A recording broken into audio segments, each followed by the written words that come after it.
Hello, my name is Alan, and tonight, in my time at least, I'm facilitating a one-shot of Action Movie World.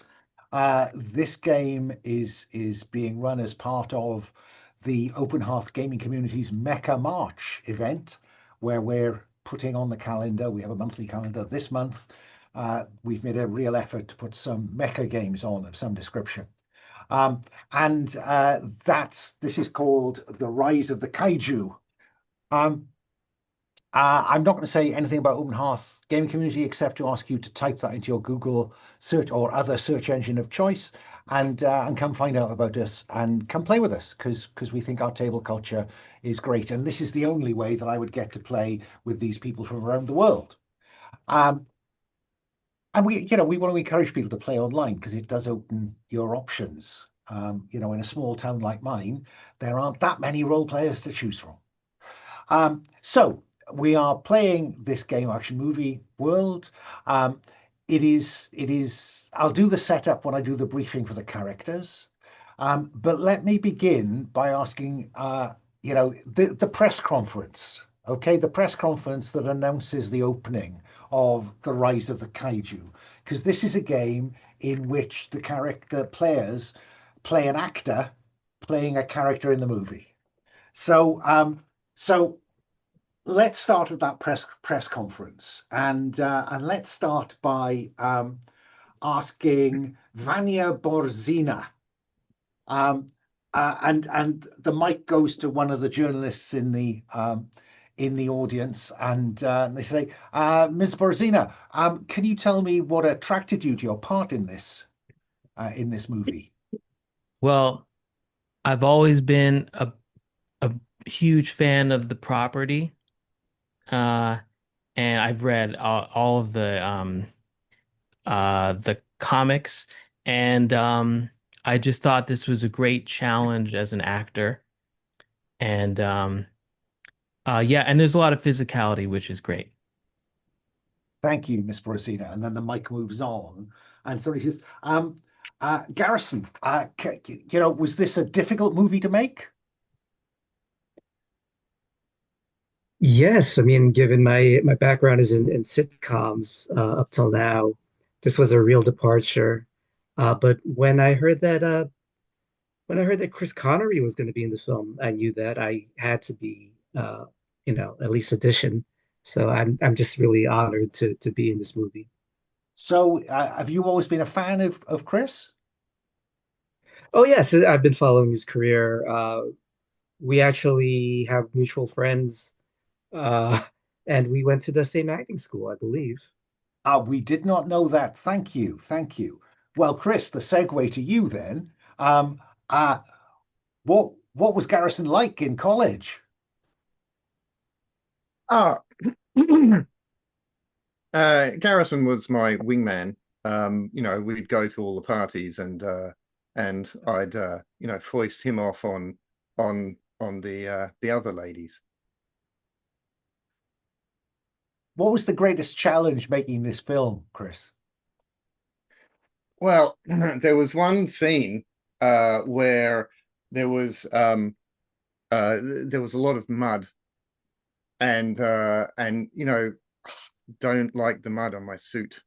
So that was quite a challenge, really. Well, obviously we've not seen the film yet. We will look out for that scene, or maybe if it got you dirty, Chris, maybe it's on the cutting room floor. Could be. Yeah, well, I mean, I did suggest that to the director, but they'll do what they want, won't they?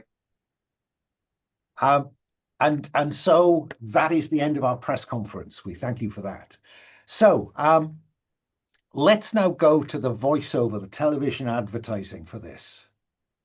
Um, I can't do that guy's voice, who for decades, it Oh, seems to me, has been doing those voiceovers.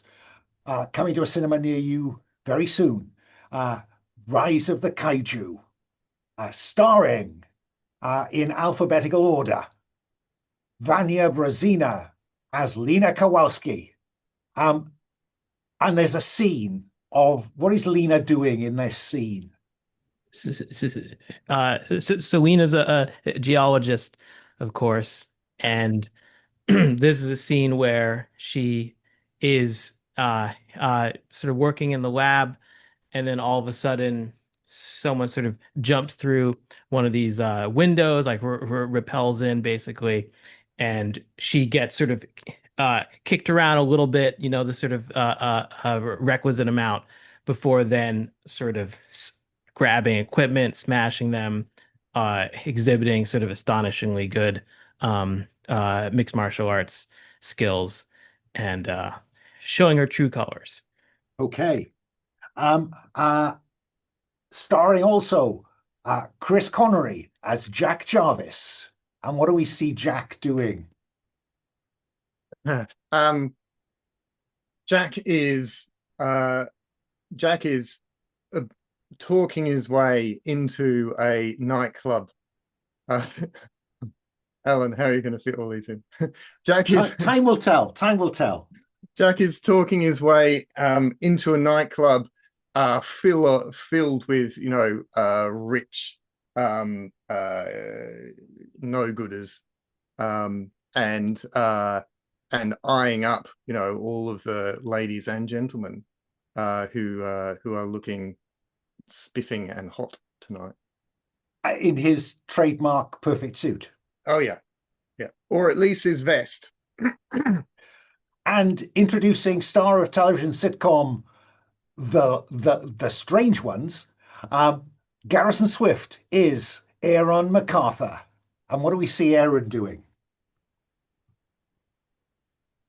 I think I'm in a military uniform, and I am uh there are a bunch of there are a couple of scientists behind me that I'm protecting, and I'm shooting at something off screen. Okay. Brilliant. Well, let's see how much of that we see in the rest of this movie. Or will there any of that have found its way on the cutting room floor? So we've rolled titles.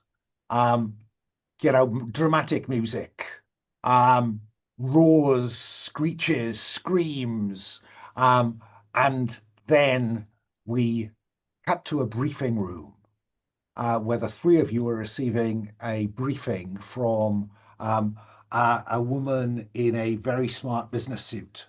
And behind her on the wall is international troubleshooters. And she says, well, ladies and gentlemen, you are here today because we've had some concerning rumors out of Hearthstone City. We need some people on the ground. We can't trust local law enforcement necessarily. We're not certain whether the state and regional authorities are up to this, but we need solid folks to get in there and just find out what's going on and make sure that this is contained, whatever it is. Any questions?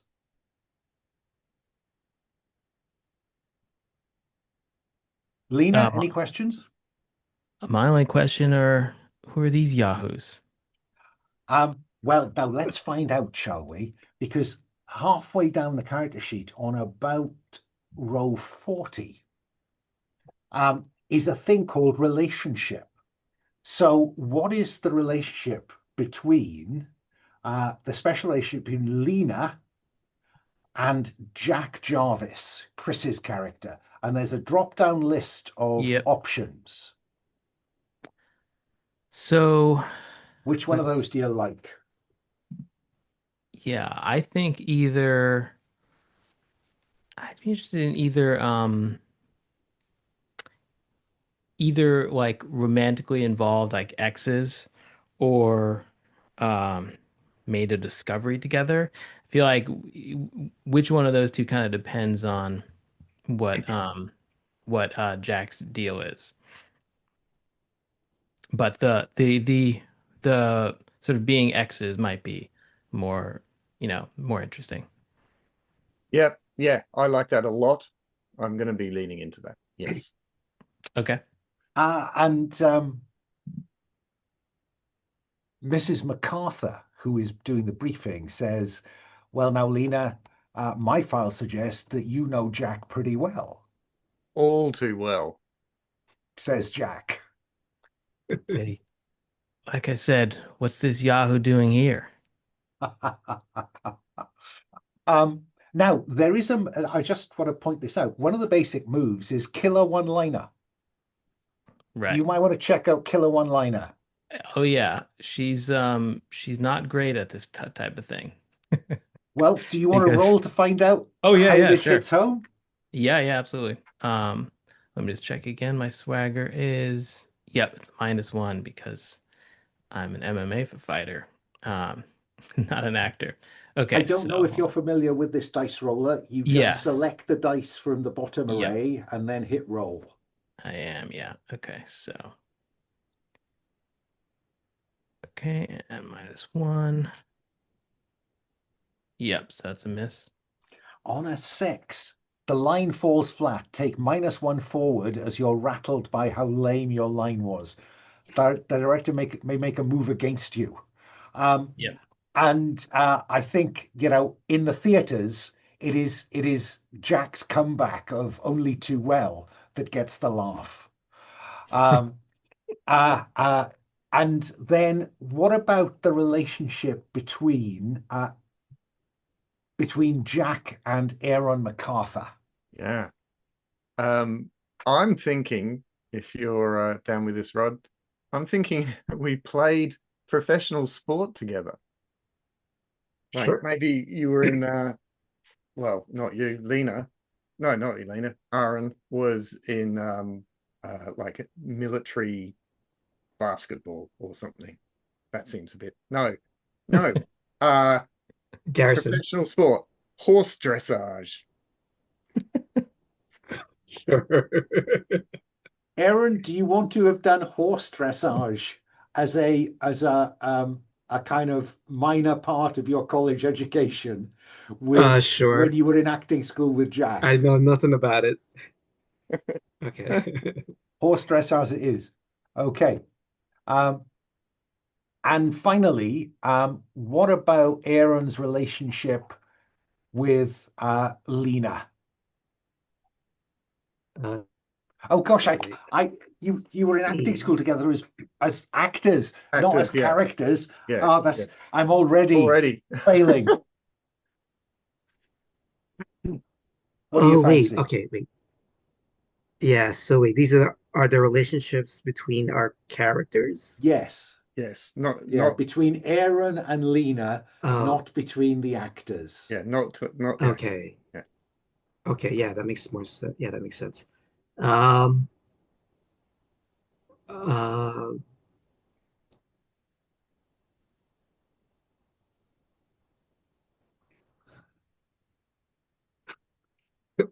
from the same home planet, Earth. No. Uh, That just, takes things in another direction.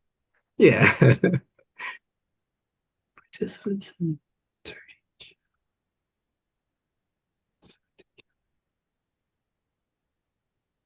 Uh, do you think serve together in makes sense, Yeah, Eric? because I mean, the clip we got of you was in military uniform, which suggests that you have some military background. Yeah, that makes sense. Sure. Do you want to have been in the military, or do you want to say it was like some kind of mercenary or Oh yeah, maybe something bodyguard else. or whatever? I think yeah, I imagine she was actually yeah, it's your choice. Uh, uh, yeah, we can say it was more of a private, like some billionaire hired us um as a bodyguard for her, and things went horribly wrong for some reason. Right, sure. Okay, that works Okay. for me. That all works for me. So that's our pen picture, and we will have flashed back to seeing those relationships or hearing about those relationships in response to Lena's question about who are these yahoos. So MacArthur goes back to briefing. there is a jet on the runway right now. I want you in Hearthstone yesterday. Your contact on the ground will be a Miss Jenny Ender. She's your city council liaison, and a Dr. Violet Lindstrom uh, is a scientist who first briefed us on some concerns. Any further questions? Okay, troubleshooters, go shoot trouble. We'll get it done, don't worry. Cut to Learjet taking off, and inside the jet, you're in these kind of opulent chairs. There's a drink service going on. Who is Aaron talking to? On the plane. Yeah. Maybe he sat down next to or opposite one of the other characters, or somebody else. Is there somebody else on the plane that he wants to be talking to? I will.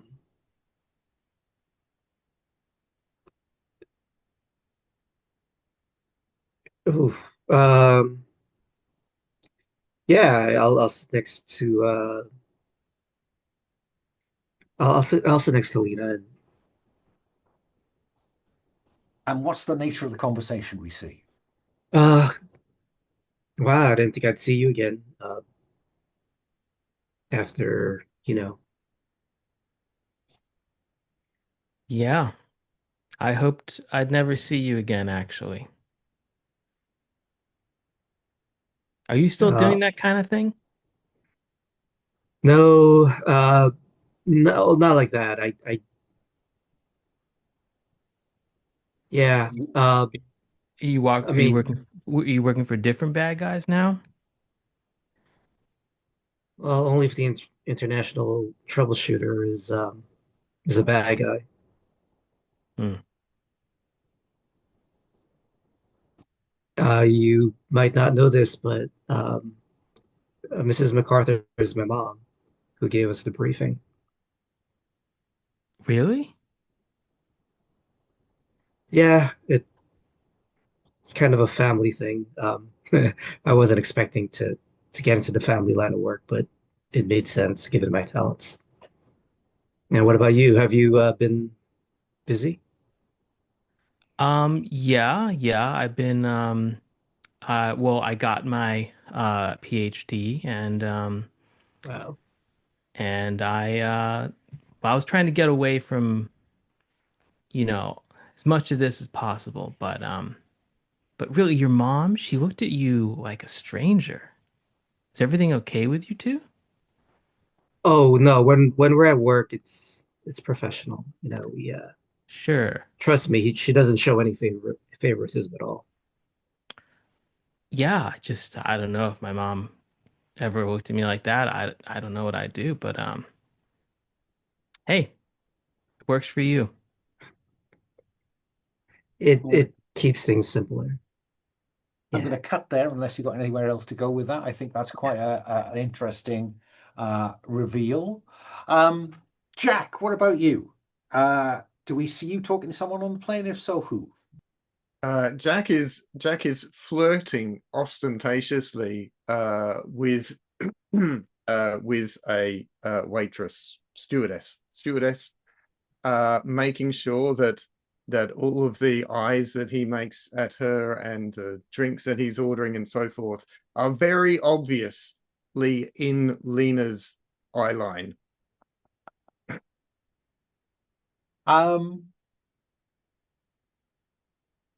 I think I want to engage with the love scene mechanic. Okay. I think love scenes are part and parcel of action movies. Emotion is usually expressed physically, and there's no more physical expression of love than sex. Um, if you make out with a PC or NPC, roll plus magnetism. Does it get that far? I wasn't thinking it was getting that far, but That's fine. it's more making Lena, well, Oh, making Lena jealous than anything else. okay. And Lena, I mean, Vanya, her only reliable acting trick is to look like pissed off, to look grumpy. She does her kind of default MMA look, so One she's of those, insists that there are regular just view to the camera, exactly. close up. Yeah. Yep. The Um, same exact face every time, well, then but what a what what snarl. what about get what you want, Jack? Yes, yeah, When you seduce or manipulate someone in order to get something, roll plus magnetism. yep. Happy to do that. um, here we go. 1, 2, and +2, and roll, and that's a 13. Wow. Okay. So 10 plus, you get what you want with no strings attached, and it might have even exceed your expectations. Um, if used against a PC, he or she can refuse, but takes a -1 forward until he or she gives in. I'm wondering how extreme a reaction does Lena now show in response to this uh, effort to manipulate her through Jack's flirting with the stewardesses? Is that a question for me or for Jack? Yes, it's for Lena. Oh, Yeah. I think she sort of I think as far as she goes for now, at least, it certainly catches her eye, and then at some point she starts to toss peanuts at him to try to break his concentration, and she's a good shot, so she keeps kind of beating him on the forehead while he sort of continues his deal. So she's rattled. She's trying to play it off, but this isn't the kind of thing she likes to see, even though they broke up. And Jack, what drinks are you ordering from the stewardesses? Oh my goodness. Uh, I guess it will be like some expensive, maybe bourbon. Um, Probably neat, right?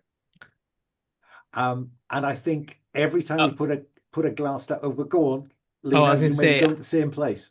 I think Lena is maybe not immediately, but at some point she's gonna surreptitiously uh trip this flight attendant, even though she doesn't deserve it.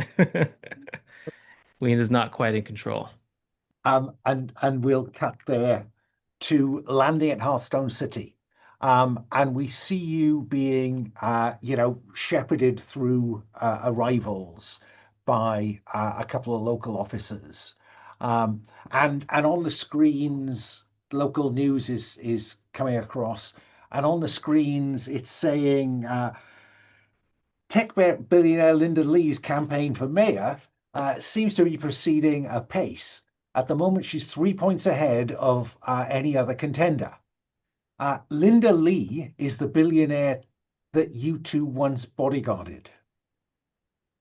Yeah. Um, do we see anything on screen that communicates that to the audience? Lena, what do you think? I think once we meet, uh she has a very sort of icy um what's the woman's name again? Linda Lee. Linda, as I thought. Okay. So a very icy sort of Linda and then sort of Lena exchange where clearly Lena, you know, they left on bad terms. Oh, is Linda actually here, or are we just seeing No, her? she's on the screen. This is Oh, coming. This right, is right, right. local Sorry. news. Right. So yeah, then I say yeah, I think Lena sort of elbows um is it Andrew, right? Uh, Aaron, right, Aaron. Aaron. Yeah. Elbows Aaron and says, "Hey, it's your favorite person. She fired me, but didn't she promote you?" I guess you didn't hear I turned down that promotion. Wow, good for you. Uh, I was not aware she had political ambitions, but that makes sense. What the That's hell is it. she doing here? Say she's a politician, nothing good. And of course, like all these lines, it went like a lead balloon. Um, uh, and then you're whisked away in a couple of black SUVs, of course. Um, does any one of you insist on driving, or are you content for the escort to drive you? Oh, I mean, Jack is still nursing his bourbon, so no. Oh, pouring another one in the back of the SUV, yeah. Yeah. Lena, Aaron, are you content to be driven? Yeah, I don't know the area. Okay. Yeah, for sure. Then what do you do when the truck impacts the back of the SUV? Going, bang. And the driver's, oh, shit, shit, shit. What do you do, Aaron?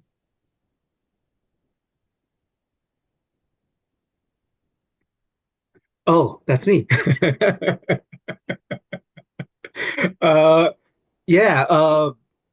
I uh, I lean forward. I hit a button, and the sunroof opens up.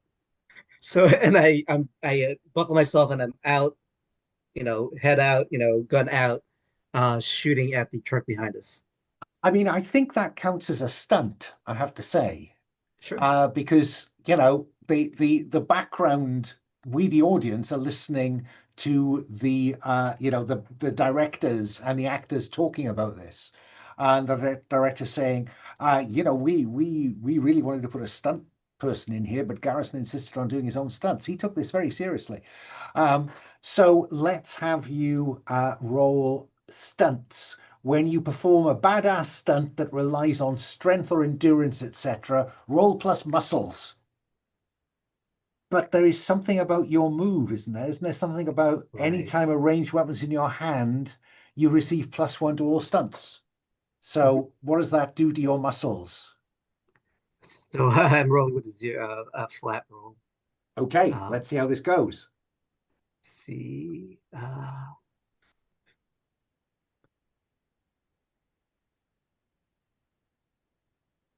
Okay, where are we? Oh wait, can I use plus agility then for the stunts? Because that's an option, I think. Oh, is it? Is Pending. it? Is Well, it depends on coordination, right? Coordination.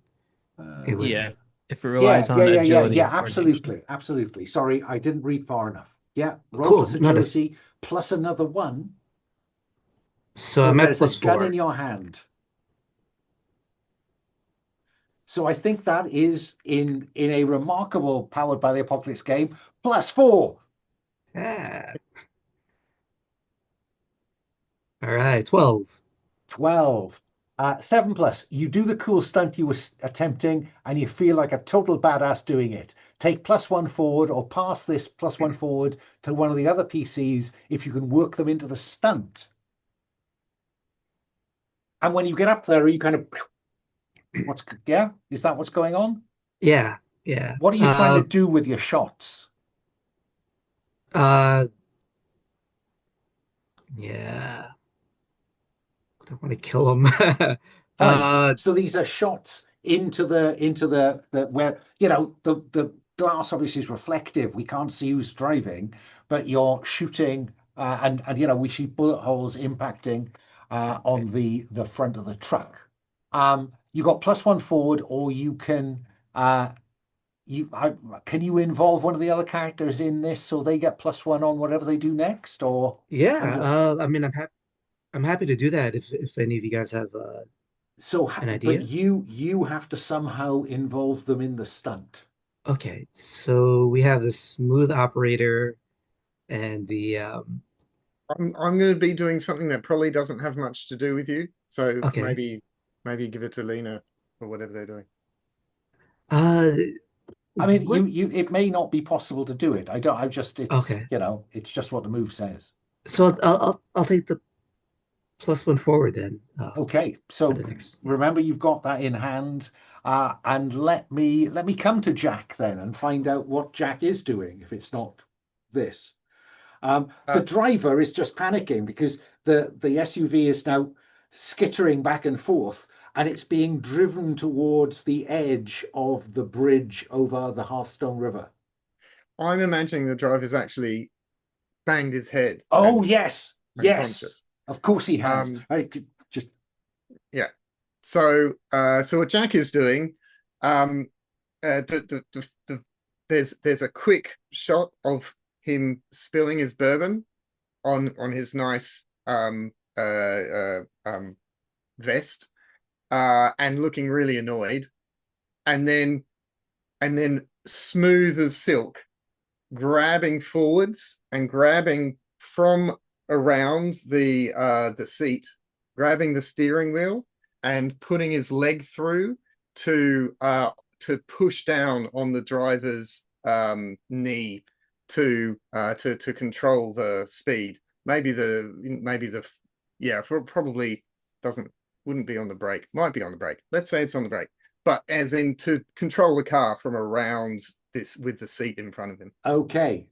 So that sounds like a stunt, Yeah, and it sounds like agility coordination. on the hoping side. Yes, it is. Because -2 isn't going to get us very far. Um, yeah, so that's that. And boop. Oof, that's not good. That was a 5. Oh, right. I didn't see that. Oh, no, I did. Oh, it did. It just didn't roll. I saw the number come up. A All right. 5, eh? Okay. You fail and choose one. You fall, you lose something, you leave something behind, you hurt yourself, one harm, or tell the director to make a move against you.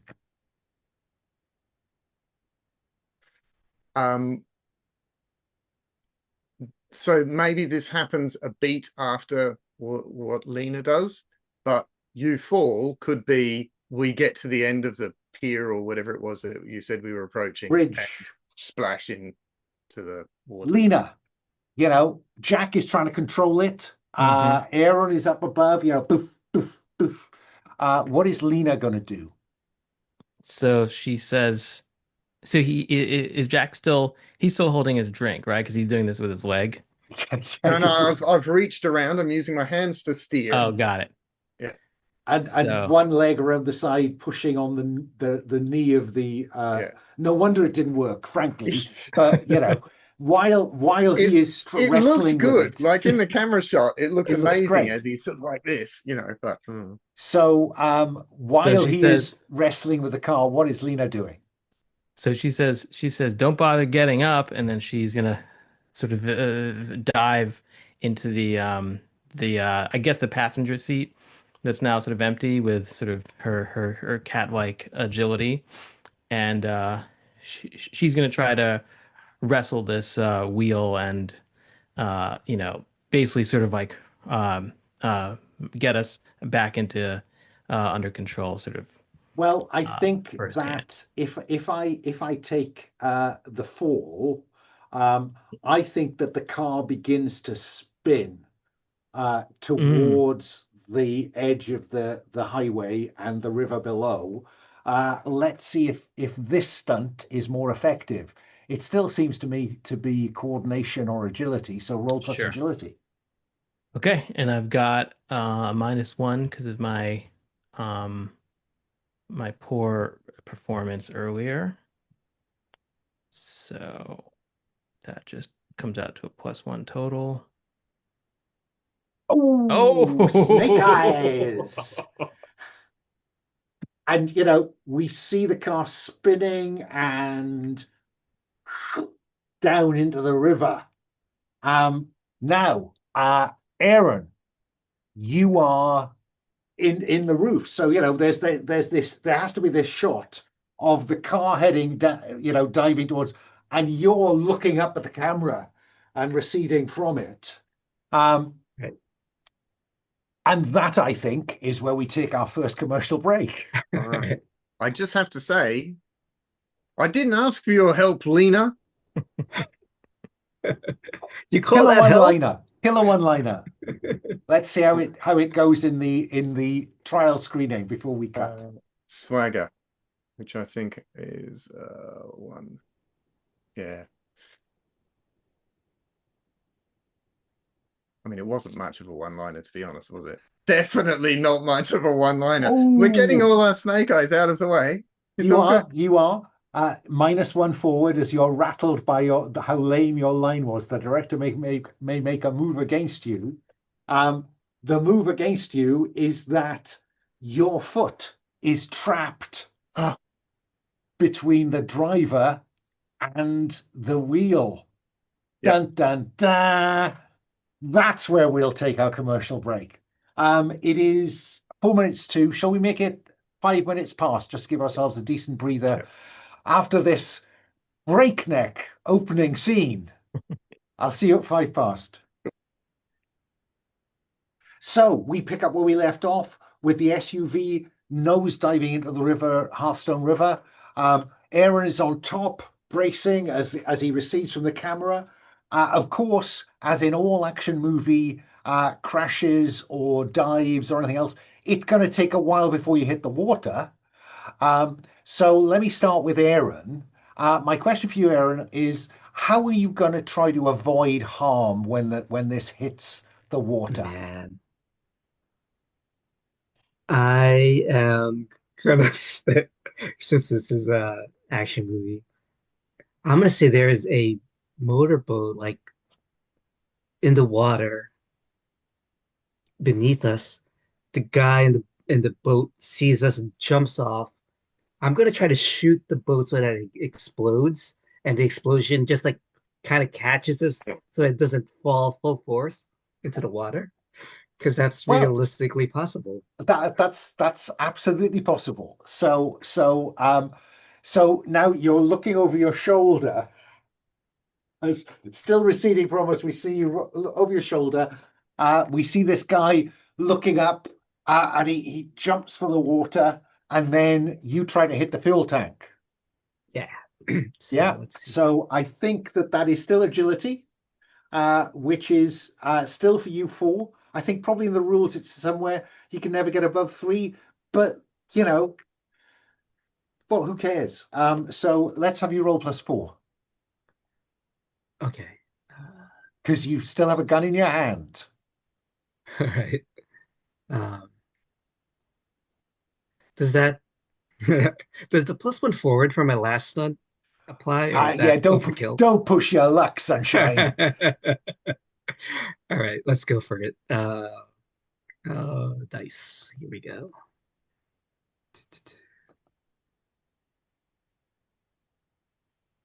Oh man, just a 7. Wow. Barely. Yeah. Wow. On a 7+, you do the cool stunt. Take +1 forward or pass this forward to one of the other PCs if you can work them into the stunt. Now that might be a possibility this time. 7 to 9. You've left yourself in a precarious position. Choose one below. So you do it, but fall, lose something, leave something behind, hurt yourself, or tell me to make a move against you. Gosh. Leave something behind. I mean, we're falling. Well, this could have you fall separately into the fireball you just created. I don't know. Oh, no.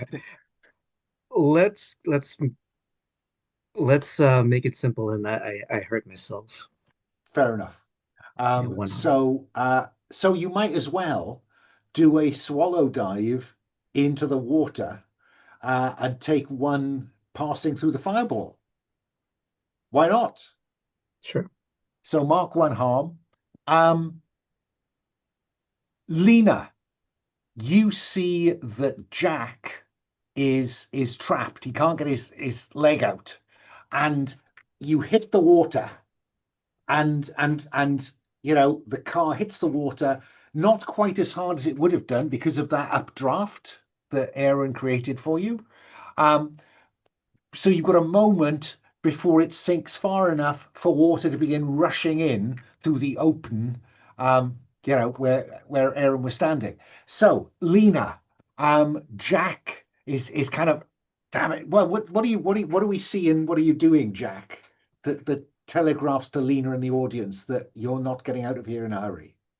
Oh yeah, I mean just struggling, right? I'm imagining it's the leg next to where the door is.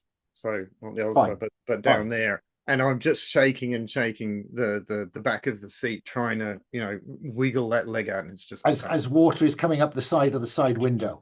Lena, what if anything do you do? Do you help Jack or you just make a dash for the sunroof? Yeah, oh right, it's open, so the water's coming in Yeah. Well, fast. you've got, because of Aaron's effort, you've slowed your impact. Right. You've got an action before it starts filling with water.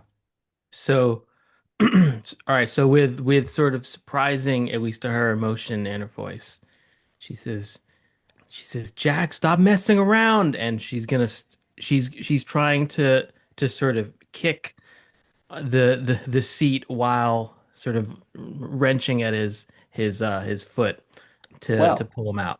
your agent insisted, Vanya, on inserting some opportunities for you to begin to display your acting chops, Of course. rather than just always that kind of slightly pissed off look into the camera that you have trademarked over recent years. Yeah. So there is a move called emote. When you display that emotion in a melodramatic fashion, roll plus drama. Yeah. So yeah, she's got the menthol sort of capsules or whatever that, or rather a sort of mist to try to get her eyes at least a little damp. And I think my drama, hold on, or my drama's pretty low, I think. Let's see. Oh, it's a 0. So okay. Um, all right. So an 8. An 8. Okay, 7 plus. Choose the PC to witness your emotional display. They feel the same emotion as you. Yeah. So yeah, so I think it's Jack, and it's obvious that she cares more and will sort of risk herself for him. So, Jack, it's up to the director to decide how the witness reacts. But if a PC acts on the emotion, they take +1 forward. yes. So Lena, it seems to me, is displaying concern at least for Jack. Yeah, okay, good. So Jack says, don't worry about me, Lena. You get yourself out of here safely. So I say, Also showing therefore concern and so forth, even though previously obviously we've both been. So that means that Jack has +1 forward. Lena, what do you do? Water continues. Cut back to the side window. Water continues to creep up the side of this. Oh, and by the way, the truck just came over the edge of the bridge as well. so I say, so she We says, see Aaron, swimming away from the fireball and and looking up, and there's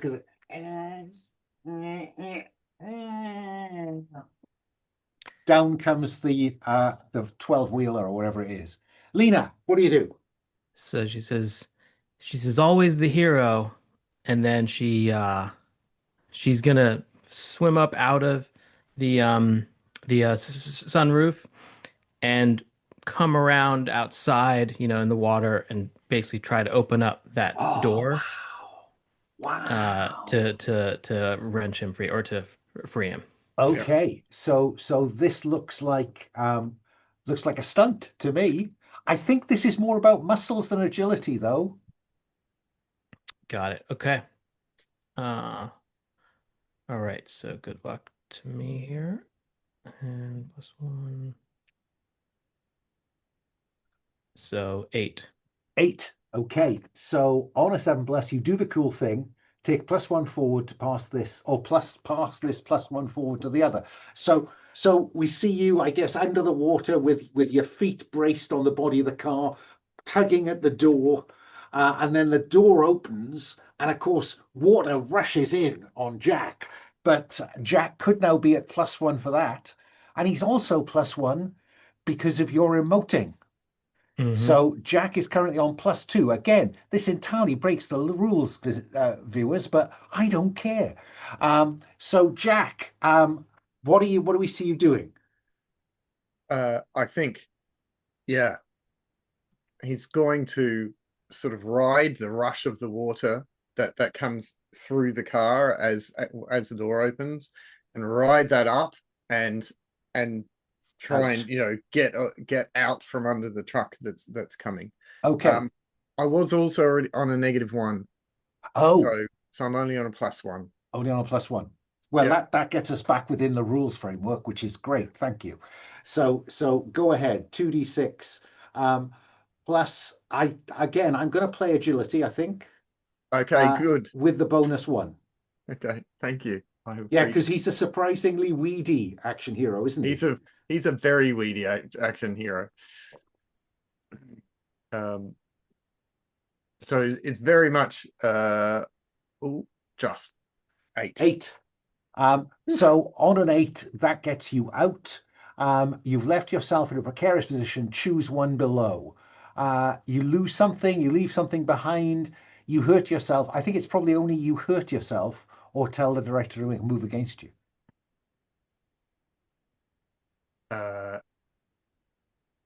Yeah, let's hurt myself. Well, actually, I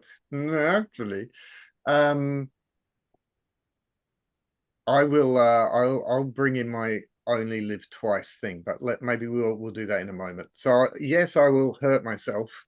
Fine. But maybe things will appear differently when we. Okay, so we will see you. Maybe you bang your head on the side of the, and we see a bit of blood coming out, and you're struggling away. Mark 1 harm. Lena, you've got out, and then the truck again. We cut to Aaron's point of view, and the truck hits the SUV and just drives it into the water. I also have to pick a consequence, Oh. so I think I might. The only thing I could think of that's not Lena getting hurt is something about, hints or small versions or something of Kaiju down in the water. But other than that, I think she probably just gets hurt also. And in her case, it's just going to be sort of how much water she swallows and stuff. Fair enough. Fair enough. Yeah, take the harm. And we cut to, I think, we see the truck driving the SUV down into an unreasonably deep. And then there is a shadow in the water. But we don't know no more than that. Back to the shore, where Aaron and then Lena and then Jack are kind of struggling out the water. We can hear the sound of police cruisers, woo, woo, woo, woo, closing, racing down the road beside the river, lights flashing. Is this where You Only Live Twice plays? Yeah. Go on, tell us about the movie. So You Only Live Twice is basically how a smooth operator is always so super smooth, right? And the last time we saw Jack was he was just escaping from the car. A truck was smashing down right on top of exactly where he is. The next time we see him, he's walking nonchalantly out of the water, his suit impeccable, apart from being a little wet in places.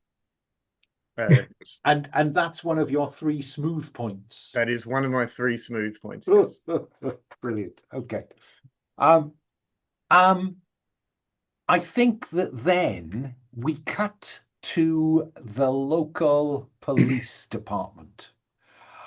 where we see you you've been given access to a room, and we see you hefting, damp um, uh, bags onto three desks, because down on row 43, there is a gear, Act 1 gear. You have access to a vehicle, but choose one set of gear. I'm going to give Aaron first pick, because Aaron is our gunfighter, and should have a choice of what gun he wants.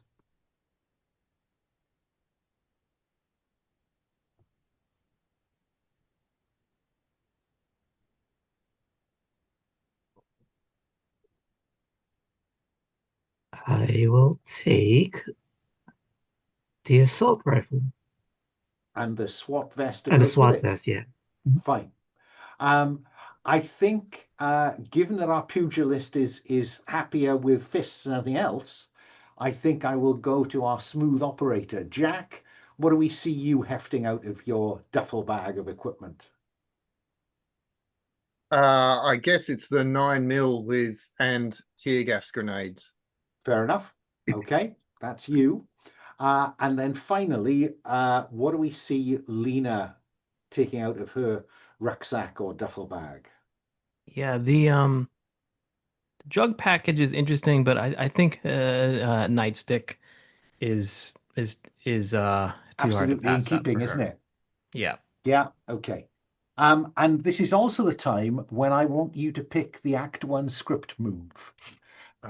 If you have a look at the drop down on row 26, you will see that there are a set of script moves related to Act 1, which is an investigation to find out what's going on. Yeah? So I'm going to start this time with our smooth operator. Oh. Is there one of those detective movie moves that appeals to you? I mean, the very first one appeals to me, but I'll look through the others as well.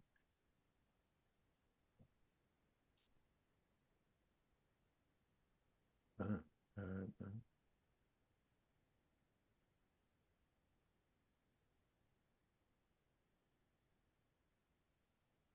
Hmm. They're pretty good.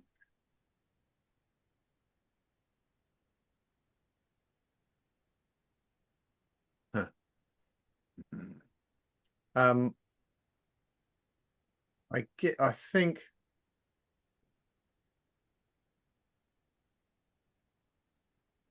think uh I feel like the smooth operator doesn't play by the rules.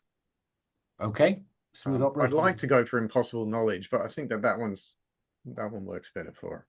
Let me go next to Lena. Which one of those attracts you as our geologist? Mm-hmm. Yeah, I feel like sorry, hold on. I think I'm tempted by the the um the unique as a really weird one, but I'm not sure.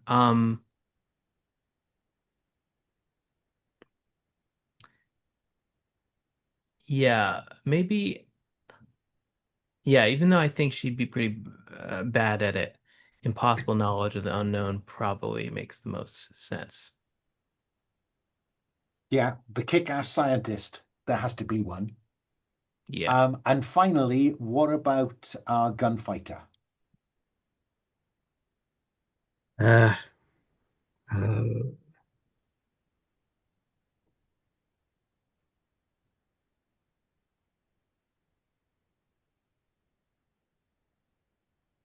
mm, mm.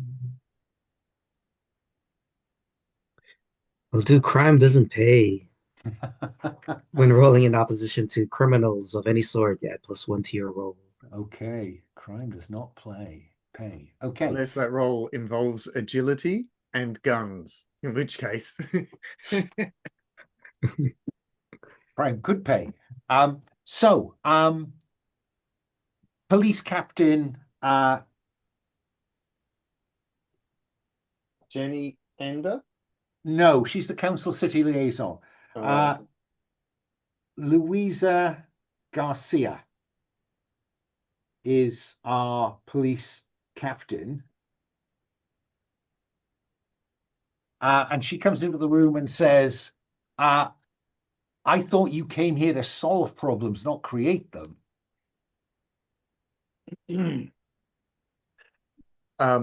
We'll solve this issue before you even know what it is. So, what do we see? We cut. I think that's killer one-liner. We have to go killer one-liner, don't we? Yep. Don't we? Roll plus right. swagger, please, Jack. Plus swagger. Here we go. That's like a Jean-Claude Van Damme kind of, or I'm hearing it in his accent.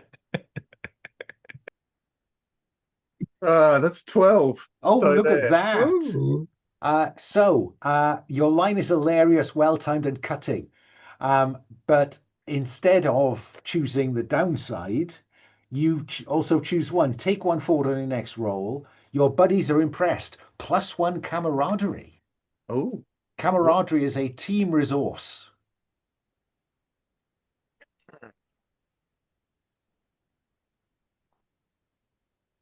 Once per session, each PC can narrate doing something cool which involves at least one other team member. If what you describe draws on the strength of your fellowship to accomplish great feats, roll plus camaraderie. I'm gonna put that into camaraderie. Okay. Yeah, sure. So that that's number. one, and then also pick. Oh, hang on. Oh, I see. Your line is hilarious, blah blah blah. But I don't pick someone who's Yeah, yeah. That's distinctly 7 to 9 on 10 plus. Yeah. As for 7 to 9, but also, oh, I see what you mean. Yeah. I think that's just poorly worded. It doesn't make sense that It doesn't make sense for someone to be enraged by your roll plus.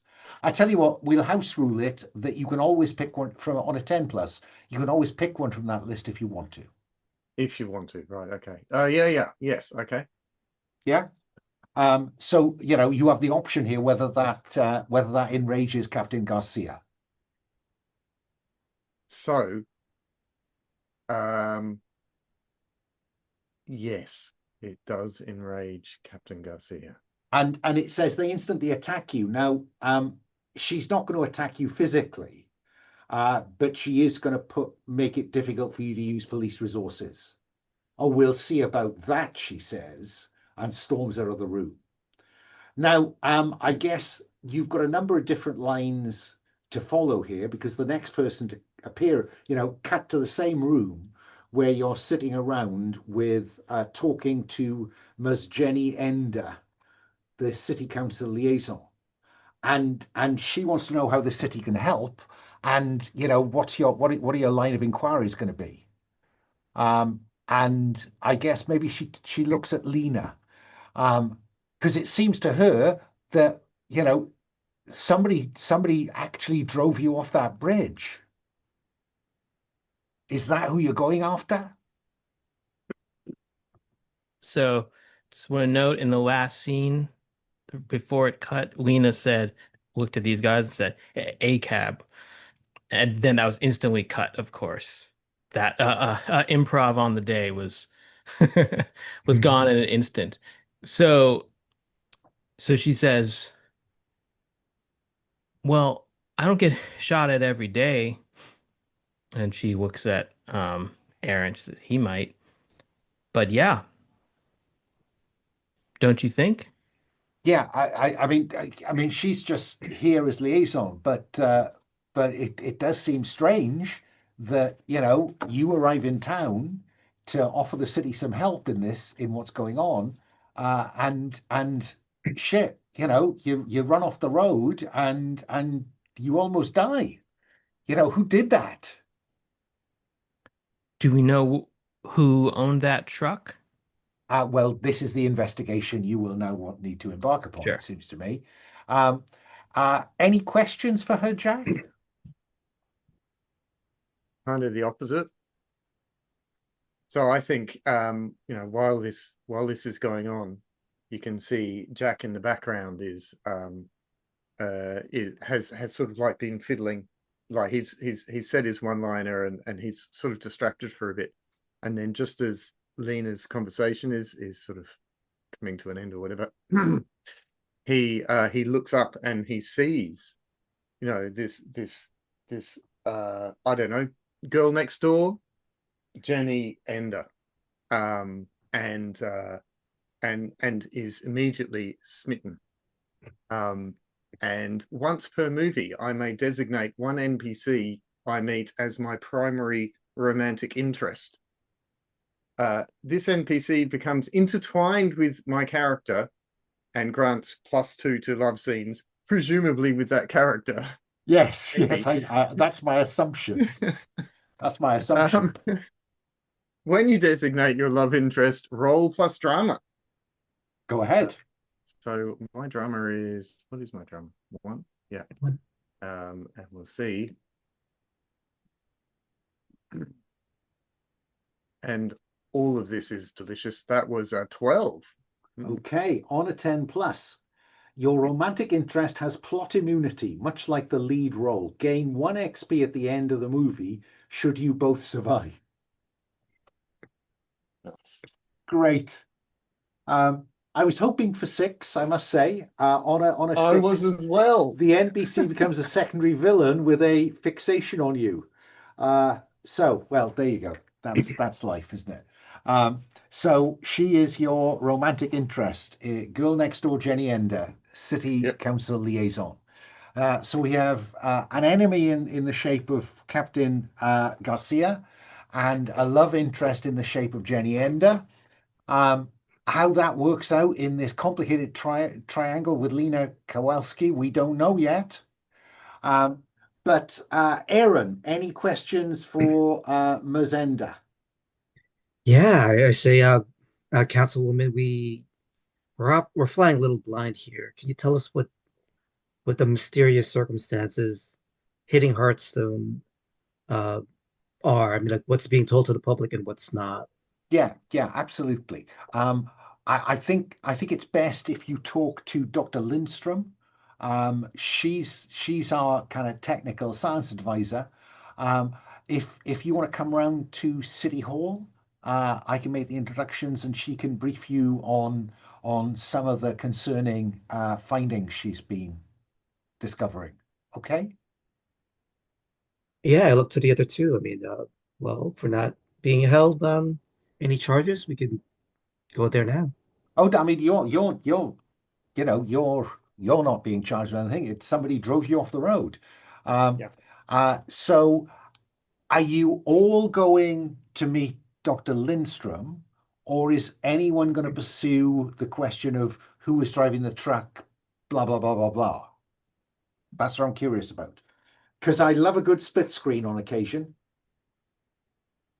I think I could actually imagine I could imagine Jack and Jenny going off and doing the looking into the truck, like looking, trying to track down the registration and that sort of stuff. Yeah. Lena, I guess, as our geologist, will want to go and talk to Dr. Lindstrom. Yeah. Is Aaron going with Lena? She gives a sort of hairy eye to Jack leaving with this other lady. And when I see that, I say, do you want to throw peanuts at her too? Still a one-liner. I don't think you should roll for that. No, I'm going to give you +3 to roll with there, whatever is on the table. Right. That is our genuinely best one-liner so far. It seems to be impossible. There you go. It would have been fine anyway. So on a 10 plus. So you have an option, one of the 7 to 9 options, but you either get +1 forward in your next roll, or you can add to camaraderie. I'll add to camaraderie. Okay. So another 1, and it maxes out at +3. So Pat, yeah, Pat, to Lena and Aaron, in quite why City Hall has a science lab equipped with lots of screens and people in white coats. We don't know, but that is the case. It's a mid-level skyscraper in downtown. Um, all of one side, one wall is glass, and it's the typical movie science lab investigation location. So Dr. Lindstrom it seems to be a no-nonsense, middle-aged woman. Um, she's wearing a lab coat and she's looking frustrated and concerned. What do you do, Lena? Hmm. Well, so Lena is the first person on screen that Lena's not like sort of being a jerk to. And so she immediately starts sort of talking shop with this woman. Um, and the main thing that Lena wants to know is there any mass movement in the lithosphere? Um, and particularly, are we seeing thrust faults or unconformity, which she's And yeah, and then of course, as one would expect in any reasonably sized city, there's an enormous wall screen and graphs and stuff begins to appear, and you're manipulating them, and Lindstrom is manipulating them. yeah, Um, one of those transparent sort of boards. yes, She's Yeah, yeah. she's marking it up. of course, of course. So when you read a charge situation, um, I don't know if that's it. I'm looking for how do you investigate something? Oh, Um, um, th- there's reader situation. Oh, I guess it's charged. yeah. Let's use reader situation, Lena. Um, Roll plus swagger. Okay. Um, so I've got 1 second, sorry. My swagger is not good. So here we go. Um, Can I assist somehow? There's no assist as far as I can see. Oh, okay. We're action stars. You don't help each You other. don't, You just slap each other on the back. Well done. oh, yeah, that doesn't look good, does it? yeah. So you're focused on that. Aaron, what are you doing while Lena is busy with this? What do we see you doing in this large, expansive space with lots of people in white coats and clipboards and screens and all the rest? Yeah, after working with Linda Lee, I do have some trust issues when we're working with other people. So I'm just gonna try to see if there's anything being hidden here. Maybe I'll read a person. I'll read Dr. Violet, uh, Is this Dr. Lindstrom or Dr. Lindstrom. Yeah. okay, read a person, read Dr. Lindstrom. Roll plus drama. All right.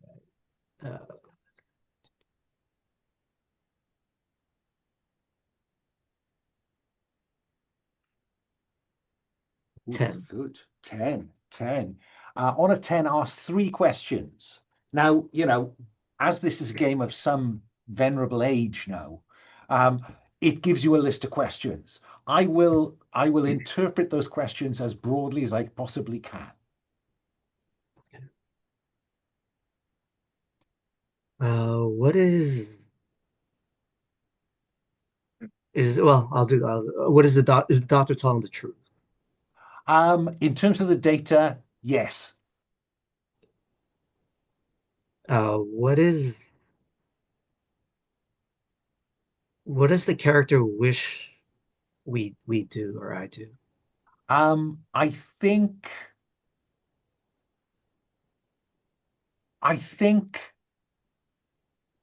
rather than just scrutinizing her, I see you kind of working the room. What's Dr. Lindstrom Yeah. like to work with, all that kind of stuff. Um, and one of her assistants says something like, well, I know what she'd like what you guys to do, and that's, ruin Linda Lee's mayoral campaign. Because she Oh, knows that if Lee gets in, all the kind of environmental controls and all the rest that the city has put in place, Lee's just going to bulldoze those away. So, if you can stop Linda Lee being mayor, that would work for the Doctor. I'm pretty certain of that. Good to know.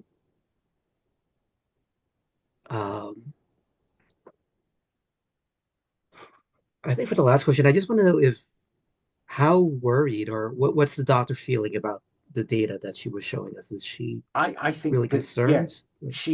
she is really worried, because the sense you get, and again, some of the assistant, if you ask, what does all this mean? And they say, what it means is that it can't be happening. These combination of bits of data just don't make any sense.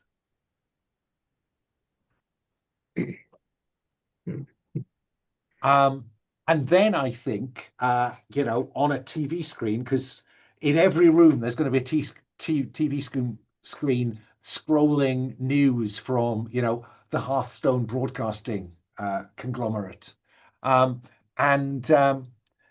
which is owned by Linda Lee, of course.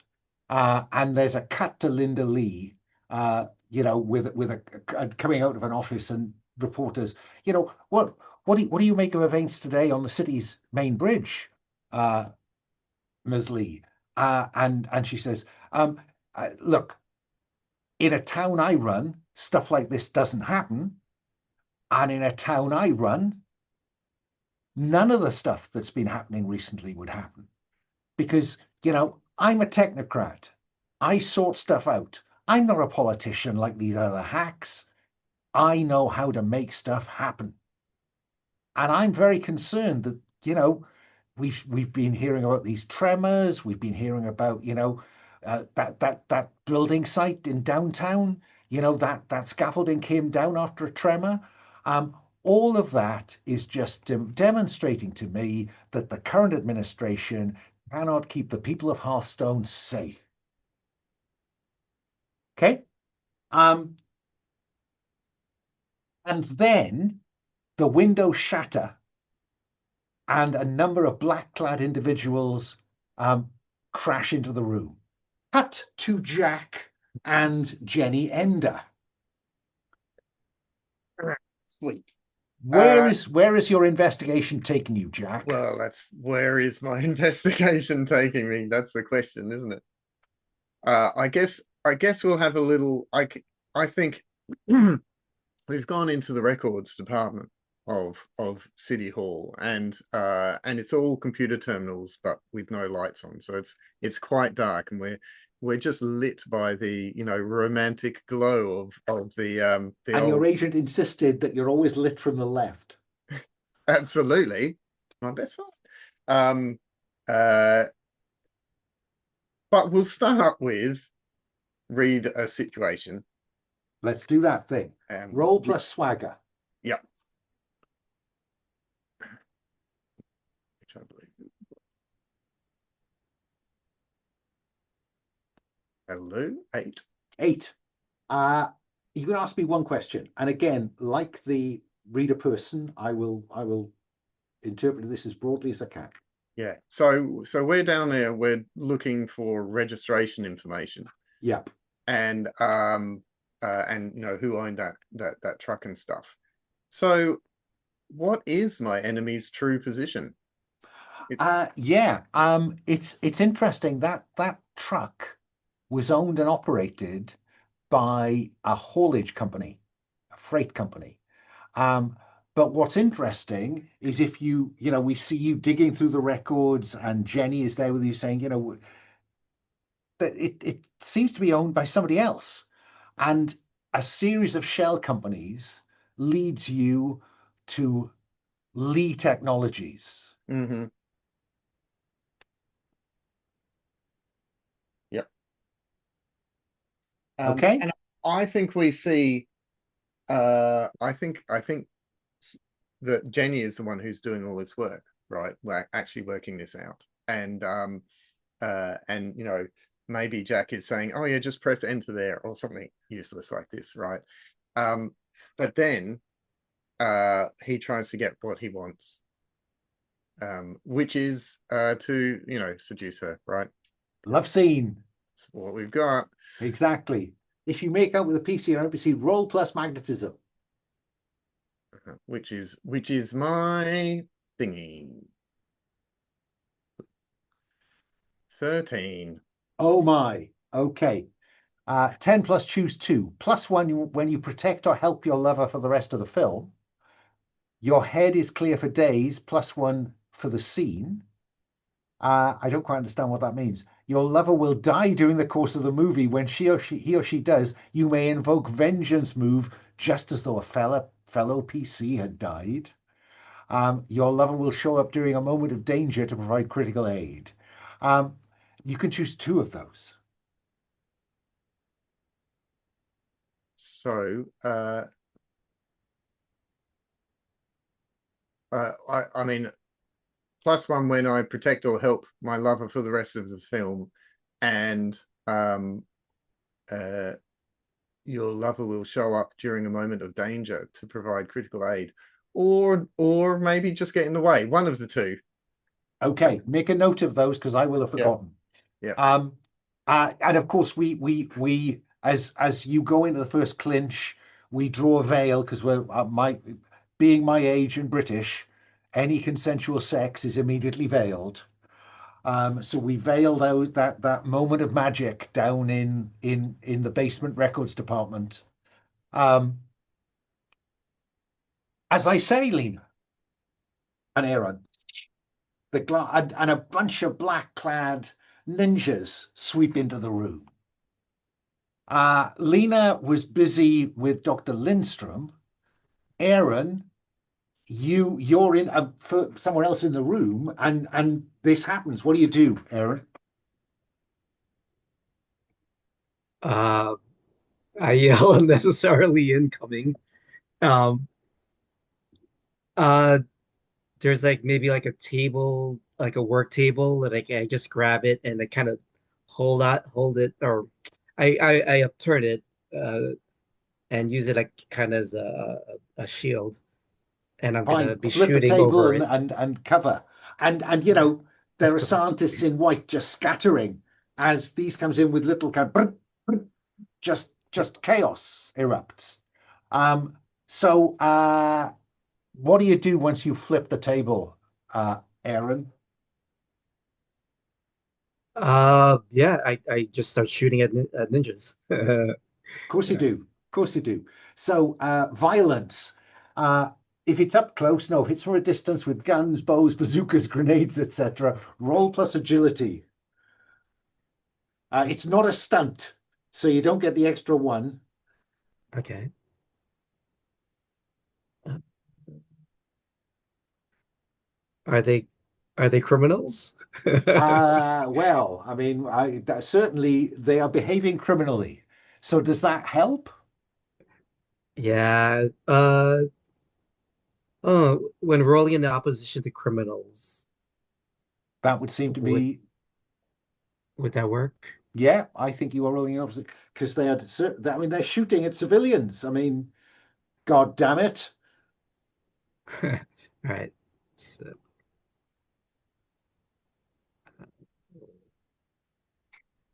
all right, 12. 12. Okay. Uh, you go slow mo if you want and choose 3. So inflict terrible harm. The target drops something. The target is knocked down. You make a mess. Something explodes. You hit a whole bunch of people. You can escape or close in. Yeah, I do want to hit a whole bunch of people. Um, uh, we have to make something explode. Yeah. Yeah. Um, I mean, computers, they explode. yeah. And That big wall screen. You know,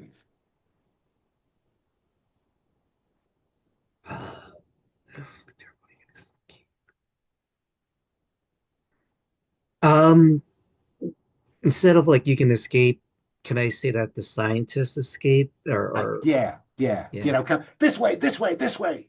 And you head them towards a fire door at the bottom end of the lab, to clear your field of fire. So, yeah, you can have that.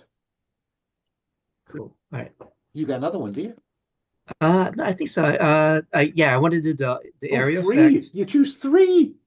right? The area Holy effect moly. and the explosion and the escape. Okay. So, is so hang on. So I've lost that. They escape. There's an explosion, which will provide Lena with some cover, maybe. And what was the Yeah. third one? I hit a whole bunch of people, so I'm hitting a Yeah, yeah, bunch yeah, of yeah. ninjas. Yeah. And I think, inevitably we see some, a movie recoil throws a couple out the window, the burst window they come in. Others kind of falling over tables.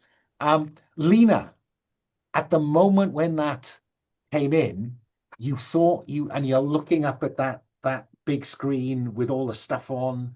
Um, you just thought you had a moment of insight. So I'd like you to roll, what's it called? Impossible knowledge of the unknown. Okay. Roll plus drama. Yep. All right. Ooh, 12. Oh, Jeez. wow. Look at that. On 7 plus, gain +1 on your next move against this thing. And on plus 10 on 10 plus, gain +1 forward on all moves related to this thing.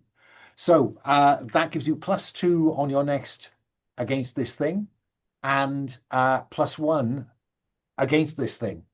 And what you turn to Lindstrom and you say, "Don't you see it? Look at the pattern. Look at the tremors. Um, they're heading towards the bay, the river, the estuary, the bay. And what's that building where they originate?" And then the window bursts in, and all hell breaks loose. What do you do, Lino? Aaron has bought you some time with his explosion. The ninjas. Dr. Lindstrom is cowering away from this. What do you do, Lino? Um, about how many are there? As many as you want there to be. Well, I guess I'm wondering if this is more like a fight or flight situation. Um, I mean, entirely up to you. You could try to get because we are now the bit from the trailer where we had yeah. Aaron protecting scientists and you facing up to them.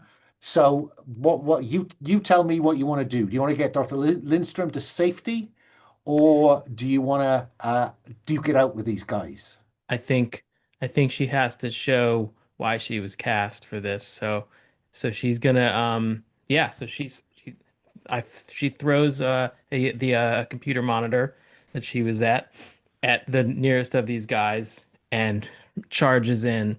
Um Flicking out those two batons at the same time. exactly. Yeah.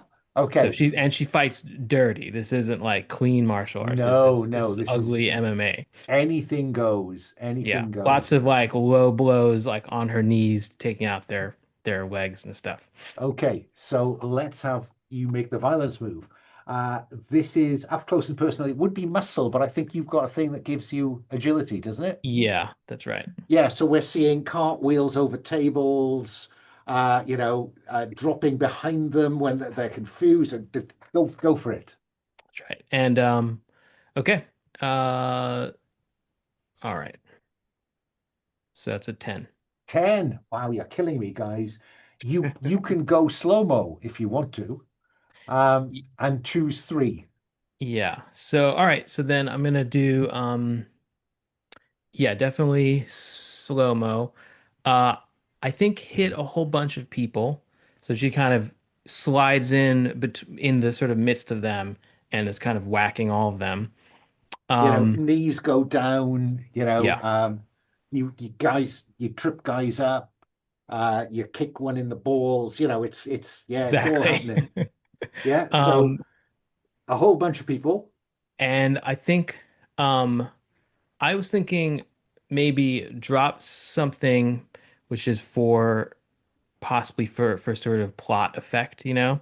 Okay, Um, we will and discover what then that something is. right. And then maybe the last one is sort of like you can escape, meaning I was thinking more that we can sort of escape. Yeah, yeah, yeah. Uh, I think I'm very happy for Aaron to have shepherded the scientists out of the fire door, and maybe Aaron is shouting, Lena, and you can get Dr. Lindstrom out with you. Is that fair? yeah, so Uh, I like knock a couple of them out the window and stuff, but there's still more of them, you know, there's it's too many to fight. So once um, I sort of do that initial I'm so pleased you barrage. stepped up to the window, because what you see a slight glint on the roof of the building opposite.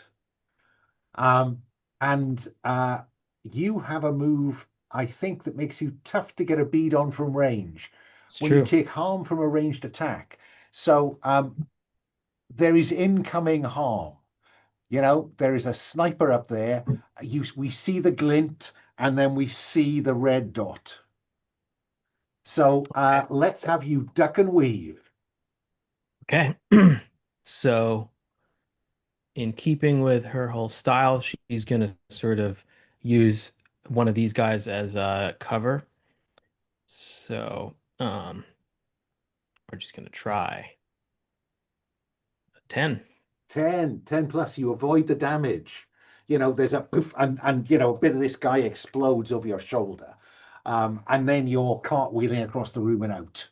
Yep. Um, into a stairwell, racing down a stairwell. You know, scientists, Dr. Lindstrom, you and Aaron bringing up the rear. Cut back to Jack. Jack, you've identified shell companies and shell companies and shell companies. What's your next move? Uh, well, I think we probably hear. I mean, Because you're we in all know City what my Hall, previous move was. alarms begin to go off. So I will, I'll grab Jenny's hand um, uh, and and we'll run up the stairs to where the lab was and see all these scientists coming down and then I run think you come into up through the basement into the lobby yeah where there's a full-scale evacuation going on. yeah And we can probably hear whoot, whoot, whoot, whoot, whoot of some helicopters, you know, couple of police helicopters. And inevitably, in the lobby is a large TV screen in which, I go now to our correspondent on the scene where it appears that some terrorist event is taking place uh, uh, related at City Hall. Genevieve, what do you see? And Doug, it's chaos here. It looks like one of the floors of City Hall has exploded. It looks like there's gunfire up there. There's a full scale evacuation in place. I can't imagine what's going on, Doug.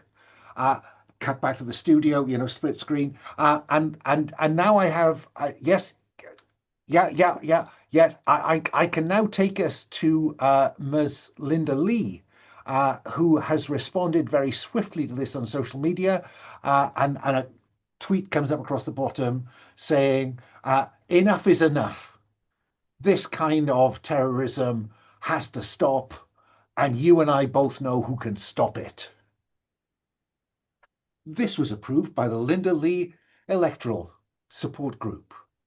Um, and all three of you have spilled out into the street outside City Hall. Who talks to who? Aaron, who do you talk to? There's Jack and Jenny, and there's Lena. Who do we see you sharing? Because you know the audience may be drifting off and watching their phones at this point, so they need you just to reprise what the state of play is, perhaps. Yeah, I say, uh, everyone good? Right. There's gunfire coming from across the street. I'm gonna go check it out. And Aaron is running for the far building. Um, Lena, what does the audience see when you see Jack and Jenny clearly closer than when you last saw them? So so she's she shakes sort of broken glass out of her hair and is sort of strolls up to them, and she says, "So, how was your date?" One-liner. Killer one-liner. Okay. Sorry, hold on a sec. I keep losing track of this. Here we go.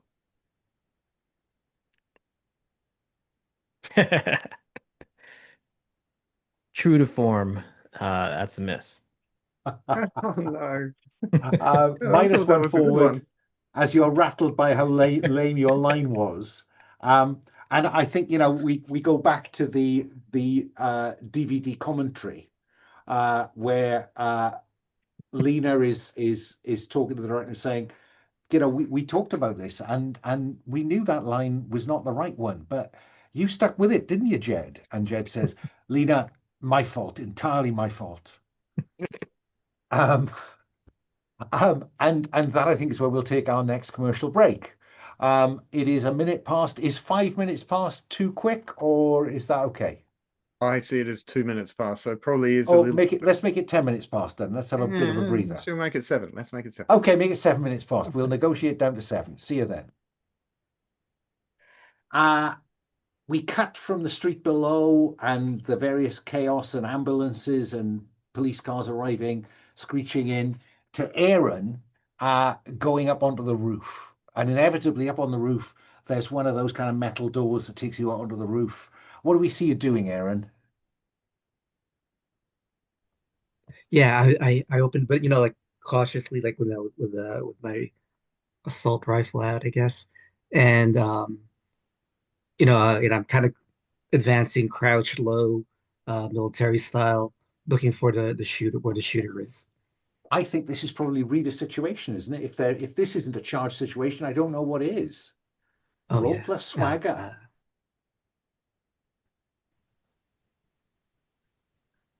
uh, swagger I think is 1. It's against a criminal, so +2. That would work. Some very cunningly chosen moves, I have to say. So 7 total. 7. Okay. So on a 7 to 9, you can ask one question.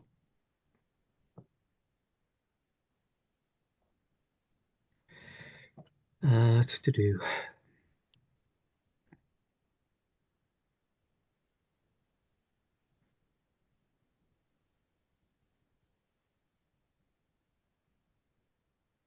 Oh,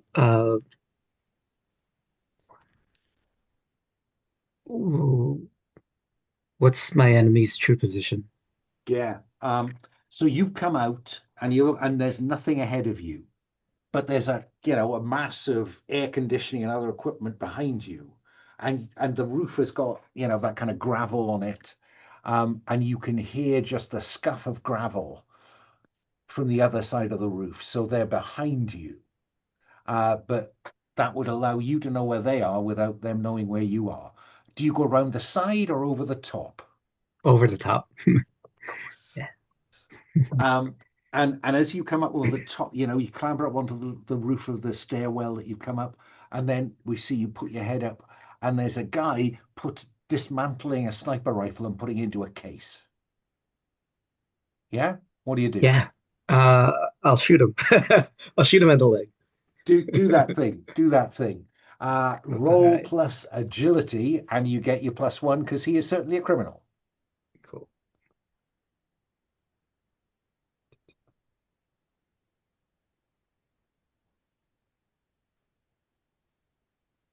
A 9.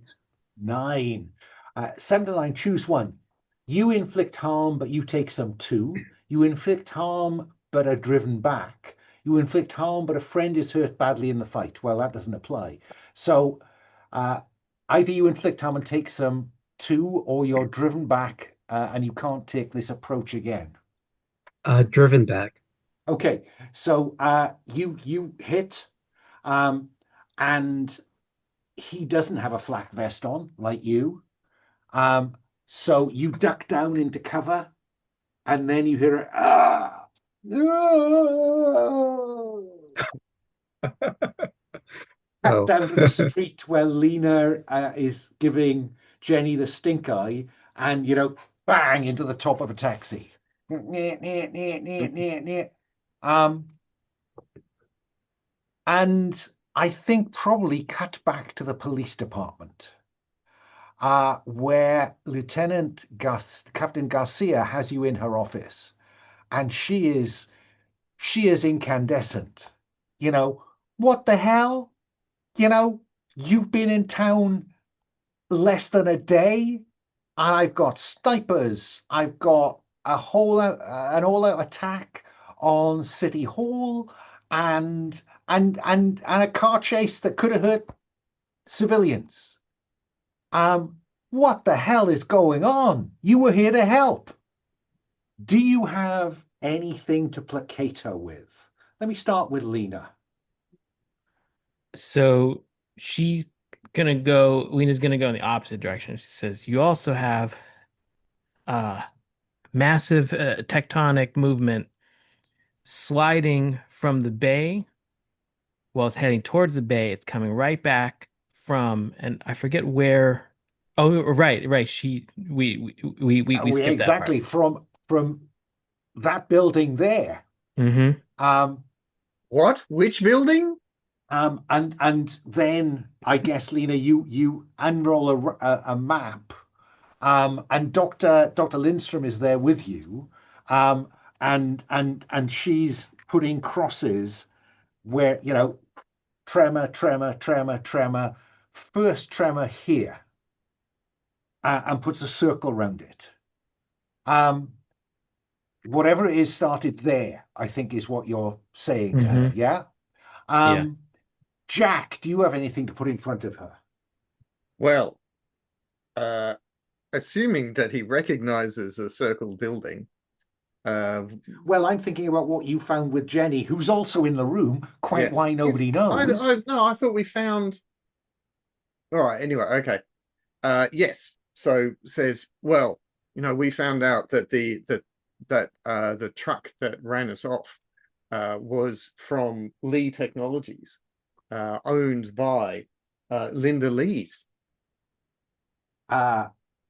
Seriously, says Garcia. And now I can't remember if it was Aaron or Lena who found something that Lena they dropped. Yeah, it was Lena. What was it that might connect the dots here? Is that for me? Yeah. So I think it's a key card for a company or government agency. Or it could be one of the shell companies. I was going to say, yeah. So it doesn't say Lee Technologies on it. It has got some other name on it. And you put that on the table. Mm-hmm. And Jenny says, that's one of the shell companies. I say, thanks, Jenny. Oh, yeah. And then I sort of continue on. I say, yeah, sorry. That's it. So Garcia says, so you are seriously telling me that all of these events are traced back to the richest person in Hearthstone City, and probably on the East Coast, who is running for mayor and would be prepared to put all that at risk? Is this not more likely just to be something to discredit Ms. Lee? She's putting it all at risk to win that election. Look, leave this with me. I need to talk to the mayor about this, because we're in the middle of an election campaign here. I can't just go marching into Lee's headquarters and saying, come on, show me the crown jewels. Yeah, you go and follow your rules. We'll play by our own. Which I is think my script move. is a segue to I don't play by the rules. Yeah. When you buck authority, so I think what I'm hearing here is Garcia sends you away and just says, look, sit on your hands for 24 hours. Yeah, but that's not going to happen. Yeah. So, in what way are you going to buck that authority, Jack? I What think do you want to that, do yeah, that would really piss Garcia off? uh, I guess go to the origin of the quakes, right? The building where the origin was. So the headquarters of Lee Technologies, The Inc. headquarters of Lee Technologies. Fine. Let's have you roll. What is it? Roll plus drama. Yeah. Yeah. Well, happy to roll plus drama. Did I do that? Yes. And then boop, boop, boop. Oh wow. It's 12. Whew. We are rolling You very well are. this session. On Sorry. 7 plus choose one, you inspire someone to follow your lead. The authority backs down. An enemy is distracted by you. This may happen off camera. And there's no downside. There is no downside. Oh.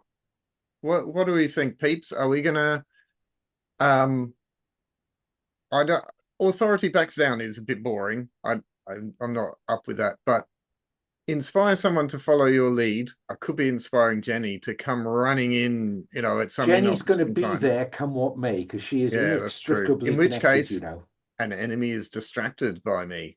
This may happen off camera. Mm-hmm. Okay, so what I'm seeing is the three of you turning up in a new black SUV outside Lee Technologies Inc. And off screen, well, not off screen, but away from you, we cut to the penthouse office where Linda Lee takes a call, and she says, "I've told you not to call this number." And what do you mean? What do you mean you're not certain you can shut them down? So what are you saying, that I should expect what? And some cowboys to turn up? Well, for fuck's sake, get some police cruisers up here. Bang. And then she's busy. She's calling security and saying, um, "We could be getting some people coming in. Just keep an eye out front." And so all her security operation is now focused on the front of the building. Does that seem like an appropriate distraction? Mm-hmm. So what do we see you doing, and who takes the lead and how? Because I'm not sure whether anyone's got a move to do this particularly. What do you think? Do we cut to the back of the building, some loading bay? Yeah. Because that, I just cannot see Jack dressed in a kind of yellow coat with a hat, setting up a telephone, over a drain in the road. Neither can he. No, exactly so. That was in the script, but veto was applied. That was one of the things you were able to veto. So who takes the lead in getting us past the guys on the loading dock? It's not security; they're just guys, receiving and just ordinary Joes. Who takes the lead? Unless you two want to do something. No. Because I think this is getting what you want. Yeah, exactly. So Jack is going to, in his suit, of course, right? Of course.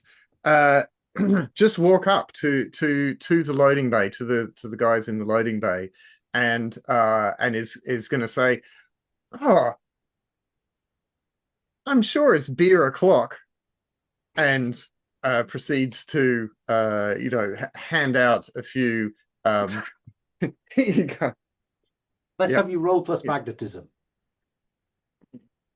which is the thing you do. It is the thing I do. That doesn't mean I will do it this time, but we'll see. Just.